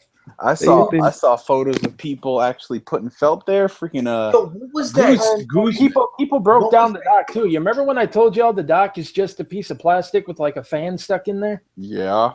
I was not kidding. That is literally all it is. They took it apart and it's literally just hollow plastic with a fan in the little pocket there. That's all that thing is. Dude. It is a glorified TV cable. Oh, damn. This man's a glorified TV kid. Rob, you remember that screech that let out when oh God. Yeah. Yeah, the one that brainwashed my dogs. Hey, don't worry though. You know they're gonna fix those dead pixel issues with the firmware update. With a patch. I have a patch, man. Okay, and you know, I know a lot of people like to point to when other companies have played the, you know, dead pixels are not a defect game. Those companies got heat for that. Sony got heat for that when they tried to do it with the PSP back in the day. TV companies get heat for that, and because of that, almost all of them will cover them under warranty now. It's a game that nobody plays anymore, and the fact that they're basically trying to spin it that way is them trying to imply that it's not covered by warranty and you need to live with it. So you SOL. Yeah, like let's be real. If that was any other company, if that was Sony doing it again with like the Vita 2.0 or something, you know that they would receive no end of hell for that. Mm-hmm. You know, if Microsoft tried that with a handheld that they had released, they'd get hell for that. Mm-hmm. If phone companies started doing that, they'd get hell for that. Yeah. If you know, TV makers, they still catch flack for that when they try it. The fact that it's Nintendo, and that's the problem with all these things. The fact that it's Nintendo is why people are insisting they get a pass. There's always an excuse. Well, yeah, and it's like every console will have some models that have some defects, and yeah, that's a given. But Nintendo's getting some help for it from the community, but they are not getting it from critics. They are not getting it from, you know, I mean, look at the performance issues with Zelda. You know, that thing drops frames like crazy. There's pop-in, lots of it. Clipping. There are glitches. You know, it happens in open world games, sure, but like any other game that happens in, they will dock points for that. You know, I mean, even in Horizon, because there were some issues, it got docked points for that. Mm-hmm. Yep. But Zelda is getting 10-10, 10-10, 10-10, 10-10, 9.5 out of 10, 10-10. So much so that it's got a Metacritic of 98, meaning that there are very, very few scores to drag it down from a perfect 10. Mm-hmm. It is, like I said, Metal Gear Solid 5 all over again. You know, people gave that 10-10, 10-10 because it was supposed to be the last Metal Gear Solid game. It was Kojima's last entry. It was, you know, and people, and also, honestly, to be perfectly blunt, fanboys. People are scared. Game critics are scared of fanboys because they, especially of like really prolific franchises, you give that a bad score and they will threaten your life. They will threaten your children's life. They will threaten your grandma's life. They will threaten your puppy's life. They'll even threaten their own life if you don't take that back. Yeah. Like, come on, man. So yeah, a lot of times they do give it a higher score than it maybe normally would get, just to appease people and because nostalgia or because. And it's a thing in the industry, and that's why a lot of times you will find very different user scores from critic scores. I will also give the caveat though that as of late, especially true within the last generation and a half or so, you're getting less user. I wouldn't say less user reviews, but you're also getting user reviews, from fanboys who go there, give it a 0 or a 1 or whatever because I didn't like this game, or this game's stupid, and then they say stuff where they clearly haven't played it. Like I get that, and I get that these sites aren't the best metric to use, but. The reason that it's a thing is the industry does use them as a metric, and it does factor into what they do. It does factor into whether or not they think it's a good idea to franchise. They consider it, they take it into consideration even when handing out bonuses to developers, like Obsidian when they made New Vegas, wasn't it? Screwed! Yeah, because they didn't quite meet the Metacritic. They were 1 point off from the Metacritic average needed to get a much-needed cash bonus for their development team because they were 1 point off from the Metascore. So, yeah, Metacritic scores are important, and just because you, as a self-righteous fanboy or consumer or whatever, think Metacritic doesn't matter, so I'm going to drag this down because I want it to look bad or, because it's not on my favorite piece of plastic, you are legitimately screwing with people's livelihoods when you do that. That's what I think a lot of people don't realize. And it was one thing when it was just user scores because fanboys are fanboys, but when there are even news publications that employ fanboys who do this stuff, or people who purposely give a game a negative review just to get a reaction and get attention, like what was that one site, US Gamer gave Horizon a 5 out of 10. Like, if that had been their legitimate opinion, that would have been fine. But the fact that the chick who wrote it was on Twitter taunting people with it, and again, this is screwing with people's livelihoods. And this is something that I don't think people think about when they do stuff like this. But, so yeah, Metacritic is important in that regard. But it's also just a case, though, of, there are way too many games anymore that get passes or get overhyped simply because they're prolific because of what they are. And it's on every console, it's on everything. There will always be at least one game out there on everything that will get overhyped just because prolific. Final Fantasy 7. Final Fantasy 15. Look at 15. 15 was a mess. That story is garbage. Drop frames everywhere, boring, empty open world and side quests, and yet there were websites. No shockers. The only reason that's the perfect the reason I said see, I like Giuseppe most of the time. Giuseppe Nova, Dual Shockers, but that man shills for Final Fantasy 15. No, I've heard those articles. That man actually called that story incredible, breathtaking, and flawless. The entire half of the story is missing, though.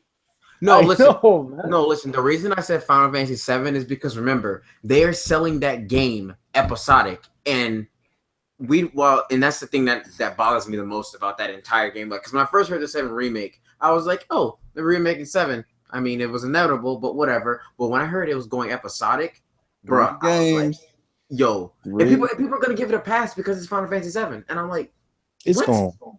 Yeah, like come on. 2020, bro. You know what the crazy thing is? They're probably gonna skip the 20-year anniversary. Oh yeah, the 20th anniversary is this year. Yep. Yeah. No, they ain't got nothing to show for it but another trailer. No, you know what they're gonna do? They're gonna do the 20-year anniversary of the PC version. But you know what though? Let me see. Hold on. When did Final Fantasy VII release on 1998, PC? I believe. Probably, yeah. But I think it was like 97 or 98, yeah. And then 8 came out like right after that. Yeah, I'm trying to see Final Fantasy VII for PC. I think it was 98. Because I know But, like, 7 is 97. As far as the Switch goes, I mean, 98, yeah. Here's the thing. I'm probably gonna pick up a Switch at one point later, like extremely later, as in like when they probably have to release a new model or do something. They need to do an entirely new firmware update because as it stands right now, like I mean, because like I'm pretty sure because I want to play that new SMT game, and that ain't coming out anytime soon. That's another thing. That ain't coming out until like 2025, but 2025. But like, I mean, there's gonna be a new Pokemon game, and it's like I want to play it, but it's like, dude, there are just so many problems with it.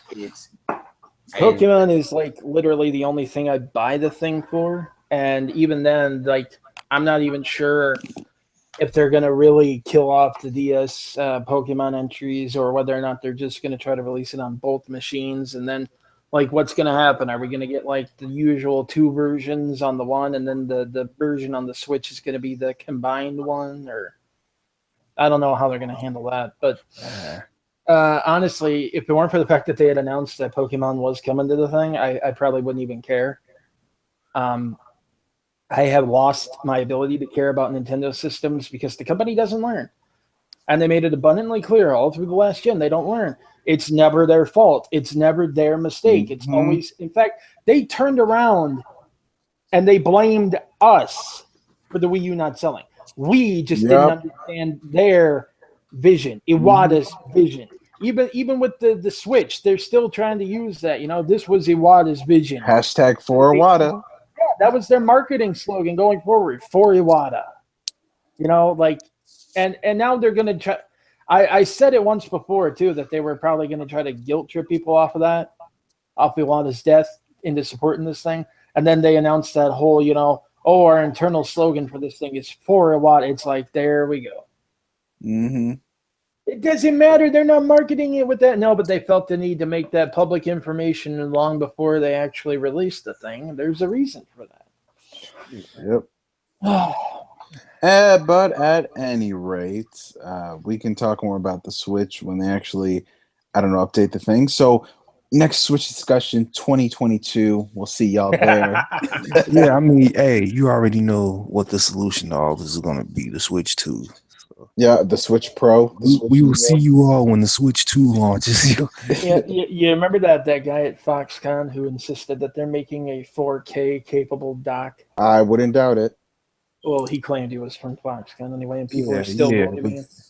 Well, it's not just, honestly, it wouldn't shock me if they try, but the fact that the basic empty plastic dock was $90 has me terrified what something with like a GPU and a CPU in it is going to do. $149. Okay, some people in the comments are saying Nintendo learned their advertising's been pretty good. I don't give a fuck about their advertising. Nintendo hasn't learned the damn console, Yo, like, well, their advertising's been great, but the console isn't. Like, is that what y'all are worried about? Like, what kind of, see? That's that half mindset, I've heard more people talk about the Switch marketing. Nintendo fans talk about the Switch marketing. I've seen people talking about, man, they had that trailer looks like so much fun. And cowboy hats and like tiny little neck bandanas and shorts and stuff, having a fake gunfight with Switch controllers. They haven't learned a thing about marketing. But you can play it on your toilet.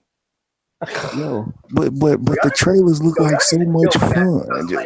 They had a man dab on stage. The Switch is dead. Oh yeah, because like you can't. Because can you play Nier on your toilet? Exactly. I'm just mess with you. That doesn't just stop.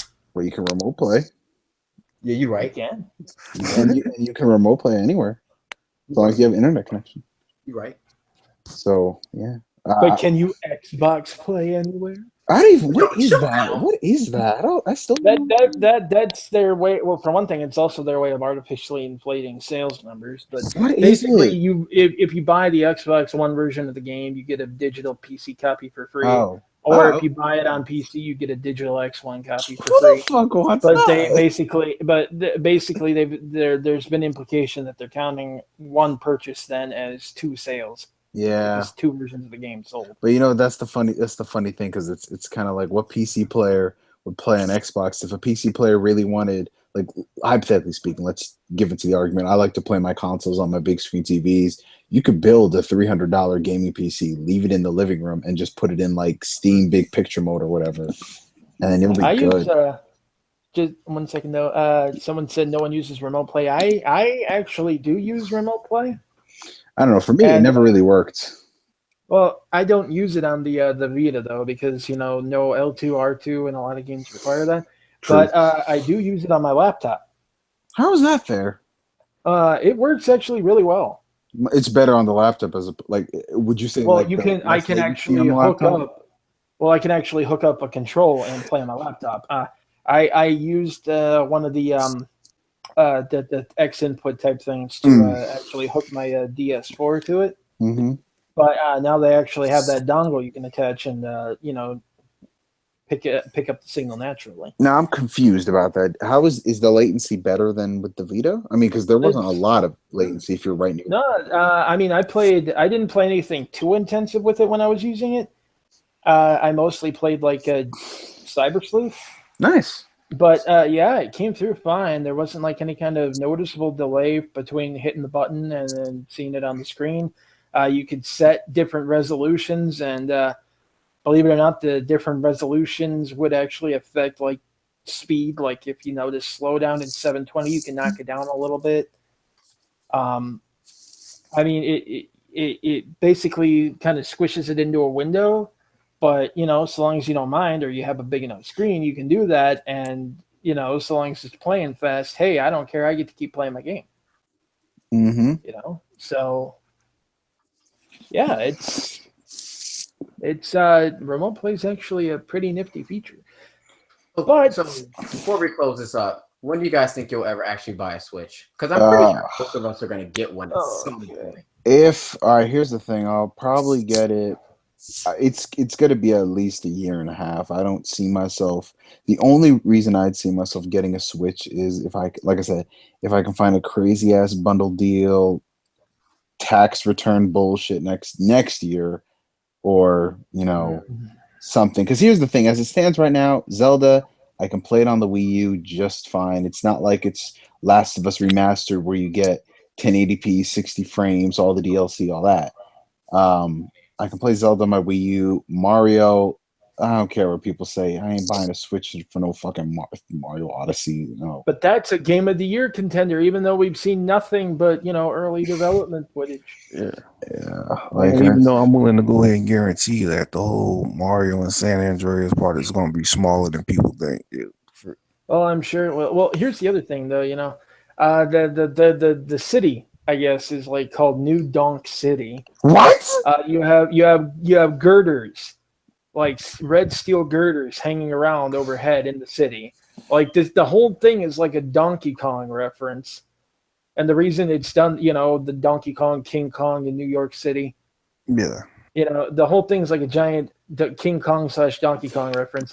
So you would assume that the boss would be somehow related to Donkey Kong, Donk or even City. like a giant metal robot Donkey Kong or something. No, it's apparently a giant robot centipede. But really, New Donk City? Yeah. Oh, come on, man! They couldn't even do that, right? Like, yeah. But if anything, for me, it's going to be at least a year and a half. There's nothing this year that's enticing, and I know everyone's saying wait for E3 and all this nonsense, but is it time to start that bandwagon again? Oh no, it's gonna be time when they realize that once they beat Zelda, that's when it's gonna. Are we gonna do E3 predictions this year? By the way. Yeah, of course. We'll do a podcast beforehand.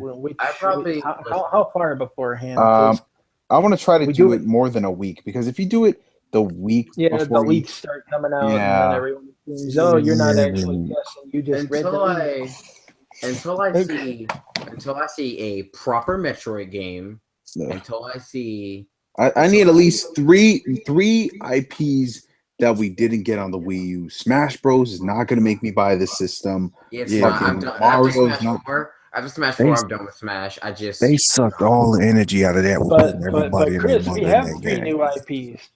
We have 3 new IPs already. We have we have 1-2 switch, and we have ARMS, and we have. If you don't. Oh shit! But you know that's true though. That's true though. I've seen people say that. Well, people actually paid $50 for 1-2 switch and tried to claim that it was worth the money. But it's fun because I can play. You know what the funny thing is about the Switch? How they say in the trailer they show them playing it in the plane, but on the Switch itself it says it says make sure you use airplane mode or whatever type B is. I'm like, listen, until I see a proper Metroid, an F-Zero game, because I haven't had F-Zero in over 13 years, and I'm like, yo, where is my F-Zero? And I need to see more of that Shin Megami Tensei game, which, you know, knowing Atlas, I probably won't see it until 20. Well, it's probably going to be on everything else too, anyway. So. I mean, they did say it's only an HD project. They never confirmed Switch exclusivity. And come to think of it, I don't think that they did for No More Heroes either. I mean, that's Grasshopper, but, you know, I don't know. Yeah, I mean, well, James, if you said don't hold your breath for F-Zero Metroid, well, I guess I can't buy a Switch then. Like, right, you can't get one then. Because listen, I'm sorry guys, but like I don't care. I know this might sound like, oh, you know, you buy a Nintendo console, but like I said, Mario, Zelda, and Smash, the life has just been sucked out of all those games for me. They might be good. Why do I have to figure out how I keep disconnecting from Hangouts? I just have no idea. I'm not saying they're bad games, but like I can't take another Mario, Zelda, or Smash game. I'm tired. It's the same things that people told us would save the Wii U are gonna save the Switch. I'm tired. I'm tired of Smash Bros. Yo, they keep saying like we got some triggered Nintendo fans in the chat. They're like vampires at a night seminar. You know they're there, dude. For me to buy a Switch, to actually, I need a change in company direction. A change in company direction. Well, I need Pokemon. Well, that's coming. I need Pokemon. I need Star Fox. I need a proper Star Fox game, which probably won't happen. Thank you, Miyamoto. And I need. Well, for one thing, I need assurances that the next Fire Emblem game is not going to get censored out the wazoo like the last one was. Yeah. I was so excited for that game, and then all the censorship stuff hit to like ridiculous degrees, and it's like, no, I suddenly don't want to play this anymore. But I need something new, like something that's going to catch my eye. As it stands now, even with Pokemon, even with just that, I'll probably have to buy it at some point just because I'm a shameless Pokemon addict. Mm-hmm. I will readily admit that. But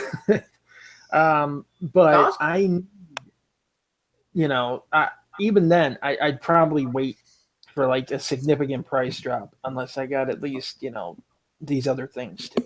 You know what I need? I need a new Advanced Wars. That's never getting made. You might as well put that away. Like, dude, we will get another Advance Wars when we get another Golden Sun. Okay. God, damn. All right, no. but like real talk, everyone's listening. We need these games, but if any of you bring up Mario Kart or something, hang on. One thing I gotta address here. I am not talking about like sexual censorship for one thing, but even if I was, to be perfectly blunt, the fact that this is a T-rated game, and they're still censoring it like that is ridiculous. I mean, there was nothing not age appropriate in there. I mean, I'm sorry, but no, I'm talking about like even two friggin' like assassins sitting there talking about their past and their trade and their history getting censored by a friggin' treehouse because it might be considered too violent. That's getting ridiculous. Yeah. I couldn't care less about that stupid petting mini game. That was stupid and whatever. And honestly, I probably never would have touched the dang thing. I just want them to create a Fire Emblem. It's everything else that was fuckery. The whole splitting the game to 3 versions. You got to buy all 3 versions and all that. Like, That was stupid. What about you, Rob? What would get you to buy a Switch? Man, honestly, it may seem simple, but I can be a man of simple taste. But like, man, share the wealth. Take it off of just Mario and Zelda and Smash. It's like Well, we can't share even the say wealth a little Zelda, bit. to be honest, because the last Zelda we got was like 6 years ago. Ah, yeah, you got one on that. But So Mario. yeah, but basically anything Mario related. But even then, it's like they're not even thinking outside the box. Like, I always had this running joke of, they like making a Mario game of every sport. Mm-hmm. I'm like, man, how come y'all haven't done like a Mario MMA game? Oh shit! Like for real, like just like with a joke of it. I'm like in straight MMA octagon, mushroom octagon style or something like that. If they can make Splatoon and that sells, they can make a Mario MMA game. I'm sorry. This is a bit too violent. I mean, well, no, I mean, you can do that and keep it like cartoony. Look at Smash Bros. Look at yeah. Nah, MMA, bro. If they got in, Smash Bros is just flapping around and punching niggas, but MMA is straight MMA, like straight over the top MMA. I would play or even like a pro wrestling thing. You know, we need another Mario basketball game. That's what we need. I almost went back and bought a Wii just for that. Dude, I was lit. Mario NBA Streets, yes. Yo, it's like that's all I'm saying. Like, think outside the box, like Chris, remember that one day when I was just randomly brainstorming talking about if they had like a Wario edgy Mario game. It was like Wario in like a God of War style thing. Oh, yo, that would be so cool. Like, that's all I want them to do is just share the wealth, man. Like, I mean, yeah, it's like like I said, I think you guys like what you guys understand is we're not saying that any of these games are bad. It's just that they've just like had like the life just like for us, like for the most part, a lot of them just had the life sucked out of them for us. Yeah, this is a personal thing, not like an objective. Yeah, it's like okay, if they announce another Smash before the year is over, what can they do? What can they put everyone and their mother in this last one? The Switch doing Xenoverse 2. That's another thing. The Switch and fighting games in general, between the processor issues and the fact that the thing can do like it can't even do 30 frames per second stable in Dragon Quest Heroes 2. But you go throwing something with like a ton of particle effects and giant laser beams being shot across screen and fast-paced combat. The frame rate alone is going to make that game a nightmare. But then when you factor in the fact that you got a lobby through a cell phone, the hub was going to be fun. A cell phone, which, by the way, will interfere potentially with your Joy-Con signal, and you're not supposed to have near your Switch. So I guess you gotta chat in the next room. Gotta be in a different room, sir. Yeah, like one head in one room, your arms and legs in the other. Yeah, right. You gotta have a Switch room. You guys know how you guys know how like Microsoft is known for just being Halo, Forza, and Gears. Yeah. Well, for the most part, when it comes to Nintendo, that's how I feel about Mario, Zelda, and like Smash. Because I mean, the only thing I like from them that's still going is Pokemon, for the most part. But that's basically it. But even then, that's not even Nintendo though. That's Game Freak.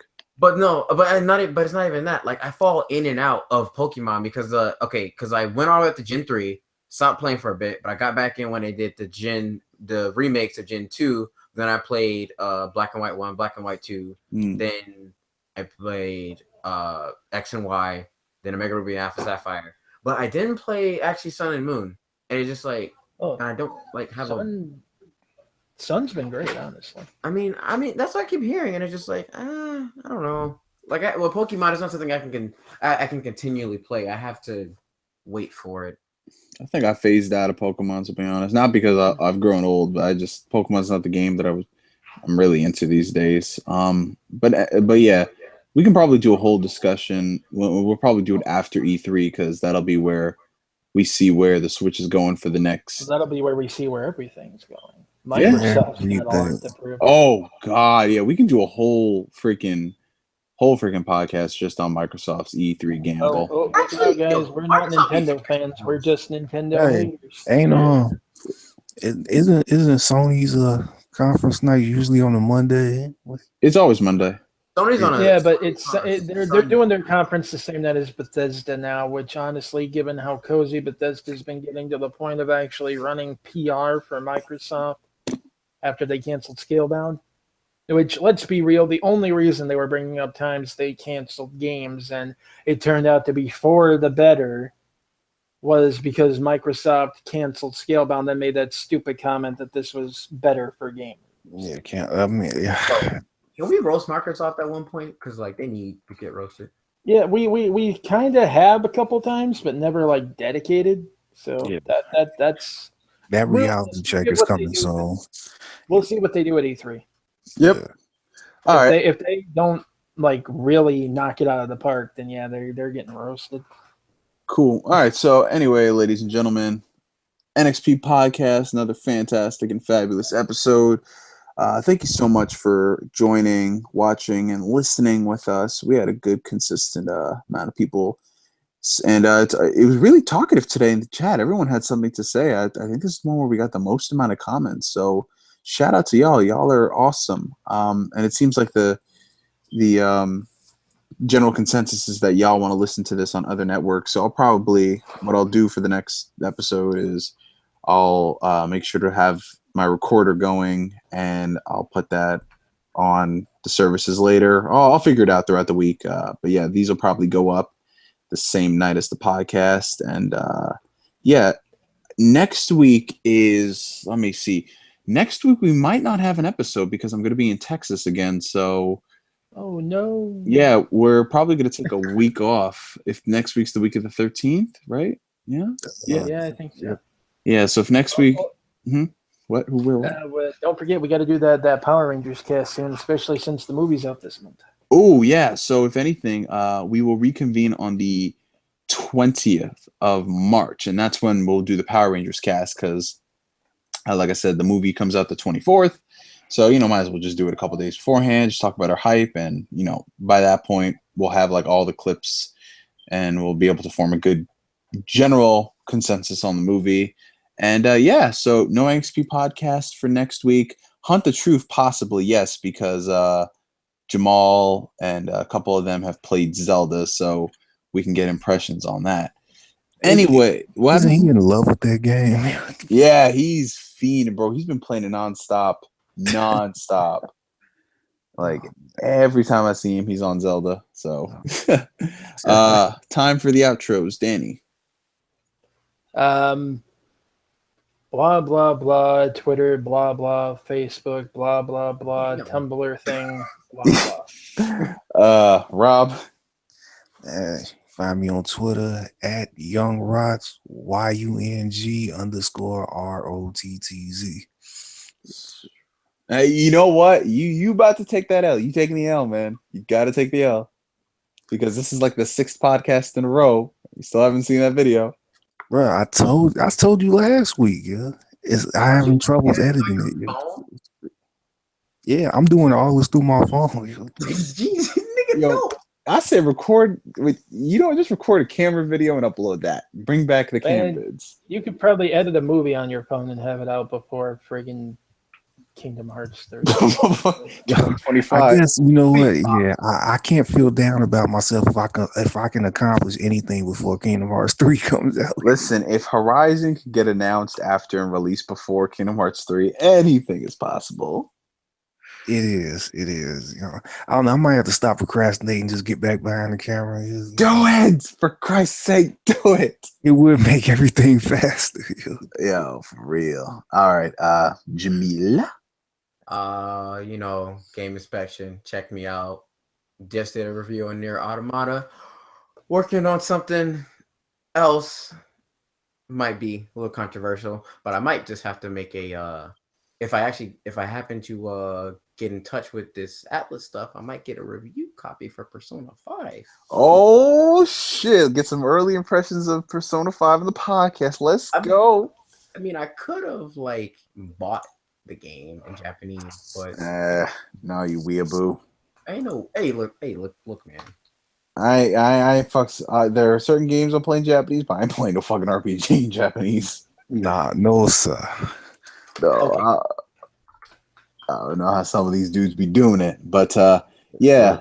Thank you so much, everyone, for joining the podcast. We will see you not next week, but the following week, where we're going to be doing the Power Rangers specific cast. So, if you're a big fan of Peter Piper ate some peanut butter. Peter Pan Dan. Yeah. If you're a big fan, if you are a big fan of the Power Rangers, then make sure to tune in for the next episode of NXP Podcast. If you don't give a fuck about the Power Rangers, make sure to tune in for next week's episode of NXP Podcast. If you just love hearing our voices and this podcast is your nice gateway to Dream World, then make sure you tune in to hear our sultry voices on the next NXP Podcast. But that's it, y'all. Have a good one. Peace. Yoda ain't Steve. Will you stop with these alternative facts? You, sir, you are fake news. He is